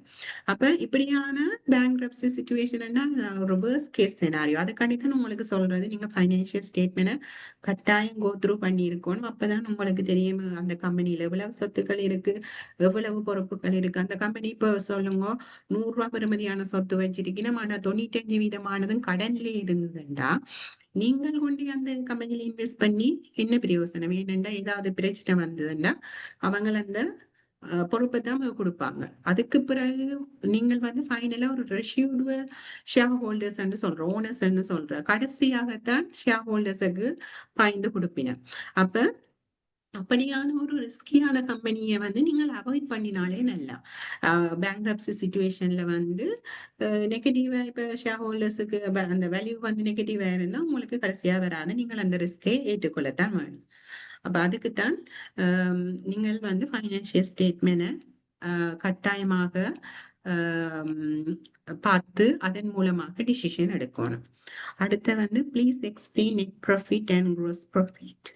Please and recording, thank you. இது வந்து நான் நெட் ப்ராஃபிட் க்ரோஸ் ப்ராஃபிட்டை வந்து ஒரு எக்ஸாம்பிள் எடுத்து செய்துட்டேன், உங்களுக்கு விளங்கும் நினைக்கிறேன். இல்லாட்டி அடுத்த இதில் திருப்ப சொல்லலாம். ப்ளீஸ் டூ எக்ஸாம்பிள், அது சொல்லியாச்சு. கேன் யூ சே அது எக்ஸஸ் சீட். நான் நீங்க சபாநாயக ஷேர் பண்ணி வர நீங்க வேண்டிக் கொள்ளுங்க. What is free cash flow? Free cash ஃப்ளோன்றது அது ஒரு டெக்னிக்கலான டேர்ம் தான். அடுத்த செஷன் வரைக்கும் நான் உங்களுக்கு டீட்டெயிலாக அதை எக்ஸ்பிளைன் பண்ணுறேன். இந்த முறை கவ பண்ணுறேன்னு தான் கொண்டு வந்தேன்னா நான் டைம் காணாமல் போச்சு. How can we determine whether a company has not manipulated its revenue earning? இதுக்குத்தான் வந்து நீங்கள் ஒரு 5 வருஷத்தானோ ஒரு 10 வருஷத்தானோ ஹிஸ்டரி எடுத்து பார்க்கல, அதுல ஏதாவது அனோமலிஸ், ஏதாவது ஹைக்கோ இல்லாட்டி ஒரு ஏதாவது ஒரு சேஞ்சஸ் வந்ததுன்னா நீங்கள் இப்படியான ஒரு ரேஷியோ, நான் உங்களுக்கு சொன்ன மாதிரி க்ரோஸ் ப்ராஃபிட் மார்ஜினோ இல்லாட்டி க்ரோத் ரேஷியோ ஒன்று செய்து பார்க்கல, உங்களுக்கு பை எக்ஸ்பீரியன்ஸ் அதை நீங்க கட்டாயம் கண்டுபிடிக்கக்கூடியதாக இருக்கு. ஏதாவது ஒரு ஹைக் வந்திருந்தா அதுக்கான ரீசனாவே தங்க நோட்ல தந்திருப்பினா அது உங்களுக்கு ஜஸ்டிஃபை பண்ண இல்லாம இருந்ததுன்னா அது வந்து உங்களுக்கு தெரியுமே இது ஒன்று நடந்திருக்கு. நார்மலா வந்து இவ்வளவு மேனிப்புலேஷனுக்கு போய்க்கல இந்த ஆடிட்டர்ஸ் வந்து கொஞ்சம் ஹைலைட் பண்ணிருப்பினா அதுக்காண்டி தான் அந்த ஆடிட்டர்ஸ் ஒப்பீனியனையும் நீங்கள் வந்து ஒரு வாசிக்கணும். அந்த கம்பெனி என்ன ஒழுங்காக தங்களோட ரெவென்யூ எல்லாத்தையும் தந்திருக்கா இல்லையாண்டு அதையும் ஒரு ரெட் பிளாக் எடுக்கலாம். ஆடிட்டர்ஸ் அப்படி சொல்லினோம்னு அதை நீங்கள் இப்படி ரேஷியோஸ் செய்து கொண்டு பார்க்கல உங்களுக்கு கட்டாயமாக விளங்கும். மற்ற எக்ஸல் சீட்டை ஷேர்னு சொல்லி கேட்டிருக்கேன்னா profit margin range for good company. இது வந்து நீங்கள் வந்து நார்மலா ஒரு குட் கம்பெனிக்கு எவ்வளவுன்னு சொல்ல இயலாது. ஏனென்றா இப்ப சில இண்டஸ்ட்ரியை பொறுத்து அது வேறுபடும். சில இப்ப மேனுஃபேக்சரிங் கம்பெனின்னா அவங்க மேனுஃபேக்சரிங் உற்பத்தி செலவு கூடவாக இருக்கல அவங்க மார்ஜின் வந்து கிட்டத்தட்ட 30-40% இருக்கலாம். சில சர்வீஸ் ப்ரொவைடர்ஸ் அவைகளுக்கு உற்பத்தி செலவு குறைவாக இருக்கும். அப்ப அவைகளின் ப்ராஃபிட் மார்ஜின் வந்து கூடவாக இருக்கலாம். அப்ப நீங்கள் இண்டஸ்ட்ரியோட தான் கம்பேர் பண்ணி பார்க்கணும். ஒரு குட் கம்பெனிக்கு அப்படின்னா நார்மலா வந்து ஒரு மினிமம் ஒரு 30-40 விட குறைஞ்சாலே பிறகு அவங்க மிச்ச கோஸ்டிங் கவ் பண்ணணும்னு பார்க்கலாம். ஆனா நீங்க கட்டாயமாக அந்த கம்பெனி எந்த இண்டஸ்ட்ரியில இருக்கு, அந்த இண்டஸ்ட்ரிக்கு ஏற்ற மாதிரி தான் இந்த நல்ல மார்ஜின் எவ்வளவு கூடாத எவ்வளவு குறைஞ்ச மார்ஜின்ன்றதை டிசைட் பண்ணக்கூடியதாக இருக்கு. How to calculate intrinsic value of the stock? இதுக்கு இன்னும் ஒரு செஷன் எடுத்தா தான் இந்த ஃபைனான்சியல் ஸ்டேட்மெண்ட் வச்சு கொண்டுதான் நாங்க வந்து பிறகு ஃபோக்கஸ் பண்றோம். நாங்கள் இந்த ப்ரெடிக்ட் பண்ணி ஃப்ரீ கேஷ் ஃப்ளோன்னு சொன்ன முதல்ல ஒரு கேள்வி வந்தது. அந்த ஃப்ரீ கேஷ் ஃப்ளோ அதில் வச்சு வந்து எப்படி அந்த கம்பெனியின் ஃபியூச்சர் பெர்ஃபார்மன்ஸை வச்சு கொண்டு இன்றைக்கு அந்த கம்பெனியின் விலை எப்படி வேணுமென்றதை நாங்க கால்குலேட் பண்ணி பார்க்கலாம். அதுக்கு ஃபியூச்சர்ல வேணுமென ஒரு செஷன் செய்யலாம். Can you explain about ROE? இது வந்து ரிட்டர்ன் ஆன் ஈக்விட்டி என்று சொல்றது. ரிட்டர்ன் ஆன் ஈக்விட்டி என்ன மீனிங்னா, இப்ப நீங்கள் ஒரு பர்டிகுலர் டைம் பீரியட் எடுத்தீங்கன்னா அந்த பர்டிகுலர் டைம் பீரியட்ல ஷேர் ஹோல்டர்ஸ் ஆகிய உங்களுக்கு எவ்வளவு ப்ராஃபிட் அந்த கம்பெனில, அதாவது லாபம் எவ்வளவு வந்திருக்கின்றது நாங்கள் இப்ப அந்த லாப நட்ட கணக்கில உங்களுக்கு உரிய லாபம் எவ்வளவுன்னு காட்டியிருப்பினர். அந்த லாபத்தை எடுத்து உங்களுக்குரிய இன்வெஸ்ட்மெண்ட், உங்களுக்குரிய நிதியின் அளவு எவ்வளவுன்னு பார்ப்பீங்க. அப்ப அந்த அமௌண்ட் எங்க பார்ப்பீங்க? இந்த பேலன்ஸ் ஷீட்ல போனீங்கன்னா அதுல உங்களோட இந்த பங்குதார நிதி, அதாவது டோட்டல் ஈக்விட்டியில உங்களுக்குரிய அமௌண்ட் எவ்வளவு, உங்களுக்குரிய பங்கு எவ்வளவுன்னு காட்டுவினம். அந்த அமௌண்டால பிரிச்சிங்கன்னா உங்களுக்குரிய ROE கால்குலேட் பண்ணலாம். இது நான் சொன்னது இந்த நான் கண்ட்ரோலிங் இன்ட்ரெஸ்ட் என்னது, இந்த கம்பெனி வந்து வேற ஒரு கம்பெனியில இன்வெஸ்ட் பண்ணிக்கல, இந்த கம்பெனியோட பங்கள் தவிர வேற மற்ற ஷேர் ஹோல்டர்ஸுக்குரிய அந்த லாபம் அவைகளுக்குரிய ஃபண்ட் தான் இந்த நான் கண்ட்ரோலிங் இன்ட்ரெஸ்ட். அப்ப நீங்கள் அதை எடுக்காம நீங்கள் இந்த கம்பெனியில ஒரு ஷேர் ஹோல்டரா இருக்கிறதால அந்த ஈக்விட்டிக்கு எவ்வளவு ரிட்டர்ன், அப்ப ரிட்டர்ன் எங்க பாப்பீங்க, இன்கம் ஸ்டேட்மெண்ட்ல போய் உங்களுக்குரிய ரிட்டர்ன் எவ்வளவுன்னு பாப்பீங்க. அப்ப இந்த 5 பில்லியனை வந்து உங்களோட 399 பில்லியனால பிரிச்சிங்கன்னா உங்களுக்குரிய ROE கால்குலேட் பண்ணலாம். அது வந்து ரிட்டர்ன் ஆன் ஈக்விட்டி என்று சொல்லுவீங்க. better to do session 2 with fundamental ratios. அடுத்த PE ரேஷியோ எல்லாம் பார்க்கணும் எல்லாமே. ஸோ அந்த PE ரேஷியோ எல்லாம் பார்க்கணும் தானே. இப்போ டைம் இதில் கவனம் இன்றைக்கு வந்து அண்டர்ஸ்டாண்டிங் இந்த ஃபைனான்சியல் ஸ்டேட்மெண்ட் தானே. அப்போ பேசிக்காக இருக்க லைன் ஐட்டம்ஸை மட்டும்தான் செய்தாங்க. டீட்டெயிலாக ஒரு கால்குலேஷன் ஒன்றுக்கும் போகல. டிப்ரிஷியேஷன் என்னன்னா, இப்ப டிப்ரிஷியேஷன் சொன்னா இப்ப நீங்க வந்து ஒரு கம்பெனின்ற ஒரு சொத்தொண்ட ஒரு கம்பெனி ஒன்று வேண்டி இருக்கு. அப்ப அந்த ஒரு பெரிய ஒரு அமௌண்ட்ல தான் வேண்டிய சொத்துகள் வேண்டுவினம். அந்த பெரிய ஒரு பல்கி அமௌண்ட் இப்ப 1 பில்லியனுக்கு ஒரு அசெட் வேண்டி இருக்கணும்டா அந்த அமௌண்டையும் கொண்டு வந்து அது ஒரு செலவு தானே.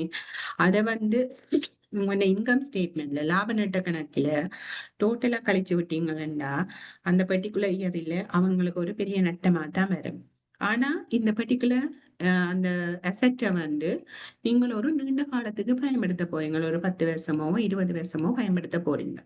அப்ப நீங்க என்ன செய்வீங்களா, அந்த 1 மில்லியன் பெறுமதியான அந்த சொத்தை வந்து இப்ப ஒரு 20 இயர்ஸுக்கு பயன்படுத்த போறீங்களா, 20 இயர்ஸுக்கும் சமனாகவோ அந்த அக்கௌண்டிங் ஸ்டாண்டர்ட் இருக்கு அந்த முறைக்கு ஏற்ற மாதிரி ஒவ்வொரு வருஷத்துக்கும் இவ்வளவு அமௌண்ட் பிரிச்சு கொடுப்பீங்க. அப்ப அந்த பர்டிகுலர் இந்த வருஷத்துக்கு நான் அந்த பர்டிகுலர் சொத்தை பயன்படுத்துறதால இவ்வளவு தேய்மானம் ஒன்று வந்திருக்கு, அந்த சொத்துல தேய்மானம் ஒன்று வந்திருக்கோ அதைத்தான் நான் அந்த டோட்டல் காஸ்ட்ல வந்து அந்த பர்டிகுலர் இயருக்கு 20 இயர்ஸ் வச்சா 20 இயர்ஸ் பிரிச்சா அந்த ஒரு வருஷத்துக்கு எவ்வளவு காஸ்ட் வருதோ அதைத்தான் கொண்டு போய் டிப்ரிஷியேஷன் இந்த இன்கம் ஸ்டேட்மெண்ட்ல காட்டுவேன்.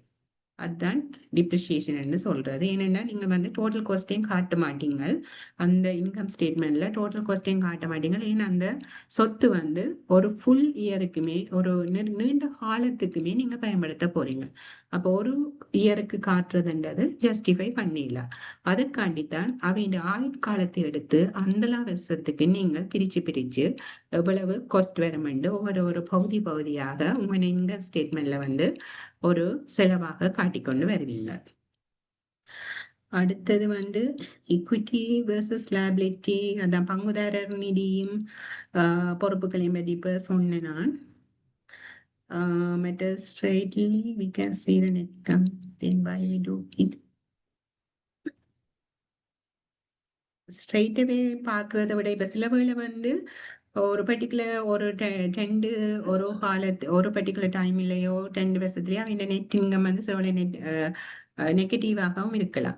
ஆனா அவங்க ஓவரால் பெர்ஃபார்மன்ஸ் வந்து நல்லதாக இருக்கிற போது நீங்கள் வந்து என்ன ஒவ்வொரு மார்ஜின்லயும் என்ன மாதிரி மாற்றங்கள் ஏற்படுது, ஒவ்வொரு ப்ராஃபிட் லைன்லயும் வந்து என்ன மாதிரி மாற்றங்கள் ஏற்படுது என்று பார்த்து கொண்டு வந்தாதான் இப்ப 1 ஆஃப் ஏதாவது நெட் இன்கம் இல்ல ஏதாவது பிரச்சனை வந்திருக்குன்னா அதை இக்னோர் பண்ணிட்டு ஓகே நெக்ஸ்ட் இயர்ல ரெக்கவர் பண்ணுவினமோ, அவங்க மேனேஜ்மெண்ட் என்ன சொல்லுது, என்ன ஃபியூச்சர் ஸ்ட்ராட்டஜி வச்சிருக்கணும், அதுக்கேற்ற மாதிரி அவங்க இன்கம் எவ்வளவு எப்படியாக மாறப்போகுது என்று நீங்க டிசிஷன் எடுத்து பார்க்கலாம். அப்ப நீங்க தனியா ஒரு நெட் இன்கமையே வச்சு பாத்தீங்கன்னா அந்த கம்பெனியின் ஆபரேஷன் உங்களுக்கு தெரியாம இருக்கு. இப்ப நீங்கள் வந்து ஒரு கம்பெனியில இன்வெஸ்ட் பண்ண போறீங்கன்னா அந்த A to Z வந்து உங்களுக்கு தெரிஞ்சிருக்கணும் அந்த கம்பெனில என்ன நடக்குதுன்னு. அப்ப உங்களுக்கு எல்லா பிரேக் டவுனையும் பார்த்தா தான் தெரியும் ஓகே எப்படியான லாபத்தை எங்க மூலமாக ஏற்படுத்தி கொள்ளணும் என்ற ஒரு கான்ஃபிடென்ட் ஒன்று வரும். அப்ப நீங்கள் வந்து தனியா நெட் இன்கம் பார்க்காம ஓவரால எல்லா மார்ஜினையும் பார்த்தீங்கன்னா தான் ஒரு கான்ஃபிடென்ட் ஒன்று வரும். நீங்கள் ஒரு பெரிய அமௌண்ட்டை கொண்டு போய் இன்வெஸ்ட் பண்ணிக்கல. But is the best price to buy the shares for the long-term market price or we won't wait until share price decrease? Share price வந்து நார்மலா அதான் சொன்ன அந்த ஃபண்டமெண்டலை வச்சுக்கொண்டு நாங்கள் ஒரு இன்ட்ரின்சிக் வேல்யூ வந்து கால்குலேட் பண்ணுவோம். அதை கால்குலேட் பண்ணி அதைத்தான் சொல்றது வேல்யூவேஷன் சொல்லுவோம். அந்த வேல்யூவேட் பண்ணி இப்போ இருக்கிற ப்ரைஸோட கம்பேர் பண்ணுவீங்க. கம்பேர் பண்ணி அந்த ப்ரைஸ் இப்ப நீங்கள் கால்குலேட் பண்ணின வேல்யூ நீங்க ப்ரெடிக்ட் பண்ணி இந்த ஷேர் பிரைஸ் வந்து ஒரு வருஷத்துல வந்து 300 ரூபாய்க்கு போகும் என்று உங்களோட வேல்யூவேஷன் மூலமாக கால்குலேட் பண்ணி வச்சிருக்கிறீங்க. ஆனா இப்ப அந்த ஷேர்ஸ் வந்து 250ல போகுதுண்டா நீங்கள் வந்து கட்டாயமாக அந்த ஷேர்ஸை வேண்டலாம். ஏன் அது வந்து மார்க்கெட் பிரைஸை விட இப்ப போற மார்க்கெட் பிரைஸை விட இன்னும் ஃபியூச்சர்ல கூட போகுதுண்டு. நீங்க சும்மா வந்து போய் இந்த கம்பெனியை வேண்டலாமோ விற்கலாமோன்னு ரெண்டுமே ஒன்று டிசைட் பண்ணிடலாம். அந்த கம்பெனியோட வேல்யூவை பார்த்து, அந்த வேல்யூ ஃபண்டமெண்டல் வேல்யூ, அதுக்கு தான் இந்த நிதி அறிக்கையில இருந்து வர இன்ஃபர்மேஷனை வச்சுக்கொண்டுதான் நாங்கள் வந்து வேல்யூவேஷன் செய்வோம். அதுல பாரு உங்களோட ப்ரெடிக்டட் வேல்யூ வந்து இப்பத்த மார்க்கெட் பிரைஸை விட எப்படி வித்தியாசமாக இருக்குதுன்னு பார்த்து அதுக்கேற்ற மாதிரி தான் நீங்க டிசிஷன் எடுக்கணும். இப்ப நீங்கள் வந்து இப்படி வேல்யூ பண்ணிக்கல அந்த கம்பெனியோட ஷேர் பிரைஸ் 50 ரூபா தான் போகும்னு உங்களுக்கு ப்ரெடிக்ட் பண்ணிக்கல வருது. ஏன் அந்த ப்ராஃபிட் எல்லாம் குறைஞ்சோண்டு வருது, அவைக்கு பொறுப்புகள் கூடவாக இருக்கின்றது. அப்படியான சந்தர்ப்பத்துல வந்து உங்களுக்கு வேல்யூ பண்ணிக்கல அந்த கம்பெனிக்கு வந்து 50 ரூபா தான் பிரைஸ் வருது. ஆனா கரண்ட்லி வந்து அந்த மார்க்கெட் பிரைஸ் வந்து 75 ரூபா போகுதுன்னா நீங்கள் வந்து அதுல போய் இன்வெஸ்ட் பண்ணுவீங்களா? இல்ல தானே. ஏன் இப்ப 75 ரூபா கொண்டு இன்வெஸ்ட் பண்ணிக்கல ஃபியூச்சர்ல வந்து அவங்க ஃபண்டமெண்டல் வந்து ஸ்டேபிளா இல்லாதபடியா ஃபியூச்சர்ல வந்து அந்த பிரைஸ் வந்து இப்படியும் ட்ராப் ஆக போகுது 50 ரூபாக்கு. அப்ப வந்து நீங்கள் உங்க இன்வெஸ்ட்மெண்ட் இழக்க போறீங்க. அப்ப நீங்க டிசிஷன் எடுக்கிறது வந்து கட்டாயமாக அந்த நிதி அறிக்கைகளை வச்சுக்கொண்டு ஃபியூச்சர்ல இந்த பிரைஸ் எவ்வளவு வரும், அதன் மூலமாக கரண்ட் பிரைஸோட ஒப்பிட்டு நான் இதை வேண்டலாமோ விற்கலாமோன்னு தான் டிசிஷன் எடுக்கணுமே ஒழிய பக்கத்துல இருக்கிறார்கள் இல்லாட்டி சோசியல் மீடியாவில் என்ன சொல்லுவினும் அதுகளை பார்த்துக்கொண்டு இப்ப பிரைஸ் குறைஞ்சு கொண்டு வர்றது உடனே போய் வேண்டும் அப்படி டிசிஷன் எடுத்தா ஒரு லாங் டேர்ம் ஒரு சஸ்டைனபிள் இன்வெஸ்டராக இருக்கிற ஒரு ஆள் வந்து அப்படியான டிசிஷன் எடுக்கக்கூடாது. அவர் வந்து ஒரு டீட்டெயில் அனலைஸ் பண்ணி ஒரு பெரிய அமௌண்ட் இன்வெஸ்ட் பண்ணிக்கல ஃபுல்லா டீட்டெயில் அனலைஸ் பண்ணித்தான் டிசிஷன் எடுக்கணும். அடுத்தது வந்து கடந்த 4 ஆண்டுகளின் நட்டம் கடந்த ஆண்டு மட்டும் இல்லாமல் ஈட்டினால் அந்த நிறுவனத்தை வாங்கலாமா? அப்ப நீங்கள் இனிமேக்கா வெயிட் பண்ணி பார்க்கலாம். இப்ப அடுத்த வருஷத்துக்கு என்ன ஆகுது, இப்ப அவங்க காலாண்டு நிதி அறிக்கைகள் எல்லாம் அவ பப்ளிஷ் பண்ணி இருந்தினமெண்டா அது இந்த லாபத்துல ஏதாவது இம்ப்ரூவ்மெண்ட் இருக்கா, அவங்க மேனேஜ்மெண்ட் டிஸ்கஷன் அந்த ஆனுவல் ரிப்போர்ட்லயே ஒன்று தந்திருப்போம். என்னென்ன சொல்லியிருக்கணும், ஏதாவது புது ப்ராடக்ட் இன்ட்ரடியூஸ் பண்ண போயினமா, இல்லாட்டி புது மார்க்கெட்டுக்கு போயினமா, இல்லாட்டி எப்படி அவங்க பிஸ்னஸ் இம்ப்ரூவ் பண்ண போயினோம், அதுக்கேற்ற மாதிரி அந்த மேக்ரோ எக்கனாமிக்ஸ் அந்த நாட்டின் நிலைமைகள் வந்து சப்போர்ட் பண்ணுதா, அதுகளை வச்சு கொண்டுதான் நீங்க டிசைட் பண்ணணும் அந்த லாபம் வந்து கூடுதா குறையுமா, அதுக்கேற்ற மாதிரி நான் வேண்டலாமா இல்லையான்னு டிசைட் பண்ணுவீங்க. பிபி ஷெடியூல்ன்றது நாங்கள் வந்து இப்ப நான் சொன்னேன் தானே அந்த நீண்ட கால சொத்துக்கள் அந்த கம்பெனியில இருக்குந்தானே அதுல வந்து எவ்வளவு பில்டிங்ஸோ எவ்வளவு ப்ராப்பர்ட்டி வச்சிருக்கணும், எவ்வளவு சொத்துக்கள் வச்சிருக்கணும், அதுல வந்து இப்ப நான் சொன்ன மாதிரி தேய்மானங்கள் டிப்ரிசியேஷனால எவ்வளவு கழிச்சு கொண்டு வரேன், கழிச்சு வந்த பிறகு எவ்வளவு மிகுதியாக அந்த கம்பெனியில சொத்துக்களின் பெறுமதி வேண்டிய பெறுமதி ஒன்றாக இருக்கும். பிறகு ஒவ்வொரு வருஷம் வந்து நாங்கள் அவைகளுக்கு கொஸ்ட்டை வந்து குறைச்சு கொண்டு வருவோம். அவைய பாவிக்கிறதால எங்களுக்கு தேய்மானம் ஒன்று ஏற்படுது, அதை குறைச்சு கொண்டு வருவோம். அப்ப அது சம்பந்தமான ஒரு மூமெண்ட்டை பாக்குறதுக்கு தான் நாங்கள் இந்த பிபி ஷெடியூல் ஒன்று செல்வோம், property plant and equipment schedule. அதுல வந்து நீங்கள் இப்ப புதுசா ஒரு ப்ராப்பர்ட்டியை வேண்டிக்கல அது பெறுமதி வந்து கூடும், பிறகு வந்து நீங்கள் ஒன்றை விற்கிறீங்களா அந்த ஷெடியூல் பெறுமதி குறையும், மற்ற ஒவ்வொரு முறை தேய்மானம் செய்யல அது இந்த பெறுமதி வந்து குறைவடைந்து கொண்டு வரும். சில கம்பெனிகள் வந்து ரீவேல்யூ செய்வினம். என்னென்னா இப்ப ஒரு லேண்ட் ஒன்று எடுத்தீங்களா அவை பேலன்ஸ் ஷீட்ல வந்து 1 lakh போட்டிருப்பினோம். ஆனா இப்ப இந்த மார்க்கெட் வேல்யூ எடுத்து பார்க்க 1 million சில சந்தர்ப்பத்துல அவை ரீவேல்யூ செய்யல அந்த வேல்யூ வந்து கூடவாக இருக்கு. அப்ப அப்படியான சந்தர்ப்பத்துல வந்து அந்த அடிஷனல் வர வேல்யூவும் அதுல கூட காட்டுவோம். அப்படியான அந்த மூமெண்ட் அந்த நீண்ட கால சொத்துக்கள்ல ஏற்படுகின்ற மாற்றங்களை கேப்சர் பண்றதுக்கு தான் நாங்கள் இந்த ஷெடியூல் செய்வோம், PPE schedule. Explain pledge please. பிளெட்ஜ்ன்றது வந்து ஒரு பர்டிகுலர் ஒரு ரீசனுக்காக அந்த ஒரு பர்டிகுலர் அசெட்டை வந்து கொடுத்திருந்தோம்னா ஒரு மோகேஷ் மாதிரி அப்படி கொடுத்திருந்தோம்னா அதை வந்து நாங்க பிளெட்ஜ் பண்ணின அசெட்னு சொல்லுவோம். இப்போ ஒரு வங்கியில ஒரு கடன் வண்டி இருக்கிறோம்னா அதுக்கு இந்த சொத்தை வந்து மோகேஜ் பண்ணி கொடுத்தா இந்த கடனை வந்து அந்த கம்பெனியால கட்டலாட்டி அந்த வங்கி வந்து அதை எடுத்துக்கிடும். அப்ப அந்த பிளெட்ஜ் பண்ணின அசெட்டை வந்து அவை அக்வா பண்ணிடுவினா ஷேர் ஹோல்டர்ஸ் ஆனவங்களுக்கு அதுல ஒரு உரிமையும் இல்லை. அவ தங்கட கடனை எடுத்துட்டு மிகுதியாக இருக்கிறதா உங்களுக்கு தருவினா. Why the stated capital increase year by year if it is the capital acquired during the IPO? Stated capital நார்மலா இன்க்ரீஸ் பண்றதுன்றது நார்மலா ஃபிக்ஸ்டா இருக்கும். ஆனா அந்த கம்பெனி வந்து பர்டிகுலர் டைம் பீரியட்ல வந்து ஏதாவது ரைட் இஷ்யூ இப்ப நீங்கள் வந்து ஆல்ரெடி ஒரு 10 ஷேர்ஸ் வச்சுக்கிறீங்கன்னா ஆல்ரெடி இருக்கிற ஷேர் ஹோல்டர்ஸுக்கு அது அடிஷனலா ஒரு ரைட் இஷ்யூ ஒன்று இஷ்யூ பண்ணுவினோம். ஒரு அடிஷனலா ஒரு ஷேர்ஸை விற்பினோம். அப்படியான சந்தர்ப்பத்துல உங்கள்ட்ட இருந்து அந்த அந்த வேண்ட யார் யார் வேண்ட போய் நம்ம அப்ளை பண்ணினோமோ அவையல் வந்து அந்த காசை கொடுத்து அந்த கம்பெனியில அந்த பர்டிகுலர் ஷேர்ஸை வேண்டிச்சுனோம்னா அந்த டைம்ல வந்து ஸ்டேட்டட் கேபிட்டல் இன்க்ரீஸ் ஆகும். இல்லாட்டி வந்து ஈவன் செகண்டரி ஐபிஓக்கெல்லாம் கம்பெனி அடிஷனலா ஃபண்ட் இப்போ ஜான் ஹில்ஸ்லேயே எக்ஸாம்பிளுக்கு பார்த்தீங்கன்னா அவங்க ஸ்டேட்டட் கேபிட்டல் ஒரு பெரிய ஒரு அமௌண்டால வந்து கூடி இருக்கு லாஸ்ட் இயரை விட இந்த இயருக்கு. ஏனெண்டா அவங்க வந்து இப்போ அந்த சினமன் அந்த லைஃப் ஃபண்ட் அந்த ப்ரொஜெக்ட் ஒன்று போதானே அதுக்கு தேவையானதுக்காகவும் இன்னும் ஒரு டிபென்ச்சர் ஒன்று ஈக்விட்டியாக மாத்தினதாலையும் வந்து அவை வந்து பெரிய ஒரு அமௌண்ட்டை வந்து ரைட் இஷ்யூவா கொடுத்திருக்கணும். அதால வந்து இந்த ஸ்டேட்டட் கேபிட்டல் வந்து வேண்டிய பாத்தீங்கன்னா பெரிய ஒரு கியூஷான அமௌண்டால வந்து இன்க்ரீஸ் ஆயிருக்கு. அப்ப ஸ்டேட்டட் கேபிட்டல் வந்து இப்போ ஒரு கம்பெனி வந்து ஏதாவது ரைட் இஷ்யூ ஒன்றும் கொடுக்காம திருப்பவும் செகண்டரியா போய் அந்த மார்க்கெட்ல திருப்ப அடிஷனலா ஷேர்ஸை வந்து செகண்டரி ஐபிஓ மூலமாக இரண்டாந்தரமாக கொடுக்காம விட்டா ஒரு பர்டிகுலர் அமௌண்டே ஃபிக்ஸ்டாகவே இருக்கு. ஆனா இது ஒரு ஜான் கீல்ஸ் ஒரு பெரிய ஒரு ஹோல்டிங் கம்பெனி அவங்க கிளைகள் வந்து புதிதாக ஏதாவது பப்ளிக் கம்பெனியா வரைக்கலையோ அடிஷனல ஷேர்ஸ் இஷ்யூ பண்ணிக்கல அதெல்லாம் இதுல ரிஃப்ளெக்ட் ஆகும். அப்ப இவைக்கு நிறைய சப்சிடரிஸ் இருக்கிறபடியா அதுல பெற மாற்றங்கள் எல்லாம் இதுல கேப்சர் ஆகிறபடியா தான் இவையில பிளக்சுவேட் காட்டப்படுது. ஆனா ஒரு நார்மலா ஒரு சிங்கிள் கம்பெனின்னா கூடுதலாக வந்து இந்த ரைட் இஷ்யூவோ இல்லாட்டி அடிஷனல ஷேர்ஸ் இஷ்யூ பண்ணாம விட்டா பெருசாக இதுல மாற்றம் ஏற்படாது. ஃப்ரீ கேஷ் ஃப்ளோ இதை பற்றி பிறகு அடுத்த செஷன்ல விளங்கப்படுத்தலாம். Book value is equal to valuation of the shares. ஆமே கரெக்ட் இல்லை. புக் வேல்யூன்றது இப்போ நீங்கள் வந்து இதில் இந்த கம்பெனி எடுத்தீங்கன்னாலே ஜான் கீல்ஸில் வந்து அவங்க டோட்டல் equity ஷேர் ஹோல்டர்ஸ் ஆகி உங்களுக்குரிய equity வேல்யூ வந்து 399 பில்லியன் தந்திருக்கிறேன். அப்ப அதை வந்து அவங்க நம்பர் ஆஃப் ஷேர்ஸ் எவ்வளவு வச்சிருக்கீங்களோ அதால பிரிச்சிங்கன்னா ஒரு புக் வேல்யூ வேல்யூ அந்த ஷேருக்குரிய புக் வேல்யூ வரும்.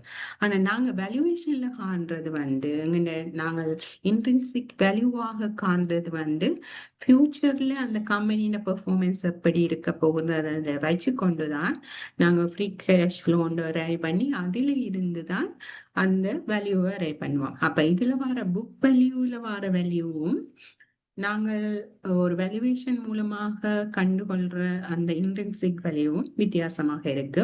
அதே சமயம் மார்க்கெட் பிரைஸும் வந்து வித்தியாசமாக இருக்கு. மார்க்கெட்ல அது செல் பண்ற பிரைஸ் வித்தியாசமாக இருக்கு, நாங்கள் கணிக்க போற விலை வித்தியாசமாக இருக்கு. அதே நேரம் இந்த புக் வேல்யூண்ட ஒரு ஷேர்ஸின் புக் வேல்யூ வந்து வித்தியாசம், அந்த மூன்றுக்கும் இடையில வித்தியாசம் இருக்கிறது. What is RSI? இது அந்த டெக்னிக்கல் அனாலிசிஸோட கேட்குறீங்களா இல்லாட்டி ஃபண்டமெண்டல்ல வச்சு கேட்குறீங்களான்றது விளங்கியில. ரைட் இஷ்யூ அப்படி ஏதாவதான்றது விளங்கியில இந்த கொஸ்டின்.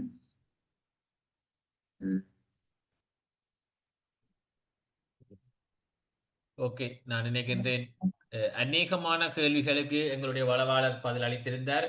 அதே போல நிறைய பேர் கேட்டிருந்தீர்கள் இந்த செமினார் ரெக்கார்டிங் தருவீங்களாண்டு.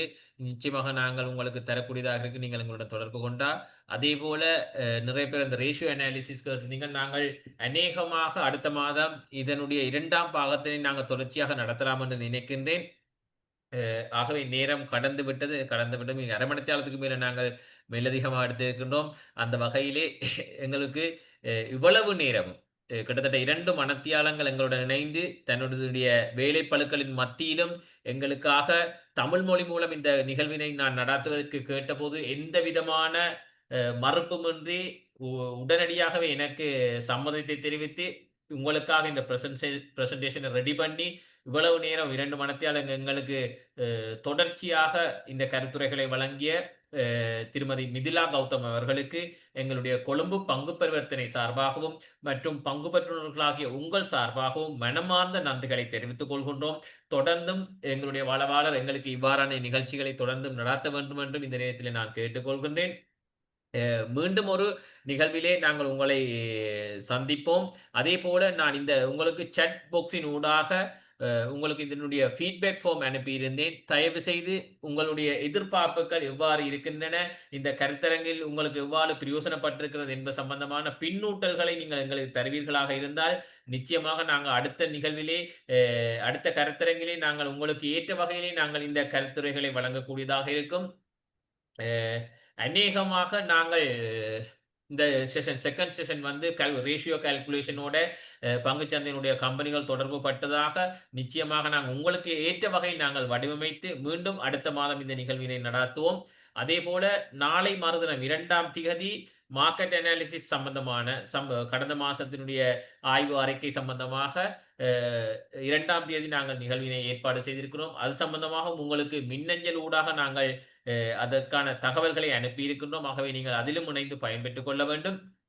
மீண்டும் ஒரு முறை உங்களுக்கு பிரயோசனப்பட நீங்கள் உங்களுடைய கோரிக்கைகளுக்கு அமைவாக நாங்கள் இந்த கருத்தரங்கினை ஒழுங்கமைத்திருந்தோம். ஆகவே இந்த கருத்தரங்கானது உங்களுக்கு மிகவும் பயனுள்ளதாக அமைந்திருக்கும். சுயமாக நீங்கள் பங்கு தெரிவிலே தீர்மானங்களை மேற்கொள்கின்றவர்கள் நிதி அறிக்கைகளை நீங்கள் வாங்கி வைத்திருக்கின்ற இல்ல வாங்க விரும்புகின்ற கம்பெனிகளின் நிதி அறிக்கைகளை எவ்வாறு பார்வையிட வேண்டும், எவ்வாறான விடயங்களை பார்வையிட வேணும், எவ்வாறு நாங்கள் கால்குலேஷன்ஸ் செய்ய வேண்டும் என்பது சம்பந்தமாக இவ்வளவு நேரம் எங்களுக்கு கருத்துரைகளை வழங்கிய திருமதி மிதிலா கௌதம் அவர்களுக்கு மீண்டும் நாங்கள் ஒரு முறை நன்றி கூறி கொண்டு விடைபெற்றுக் கொள்கின்றோம். நன்றி, வணக்கம். நன்றி. உங்களுடைய பின்னூட்டல்களை தந்தா நாங்கள் அடுத்த செஷனுக்கு எப்படி இம்ப்ரூவ் பண்றேன்றது சுகமாக இருக்கும். அதால எல்லாருக்கும் இணைஞ்சு கொண்ட எல்லாருக்கும் நன்றியையும் சபாநாக்கும் அவற்ற டீமுக்கு நன்றியும் தெரிவித்து பண்றேன். Thank you. Thank you very much.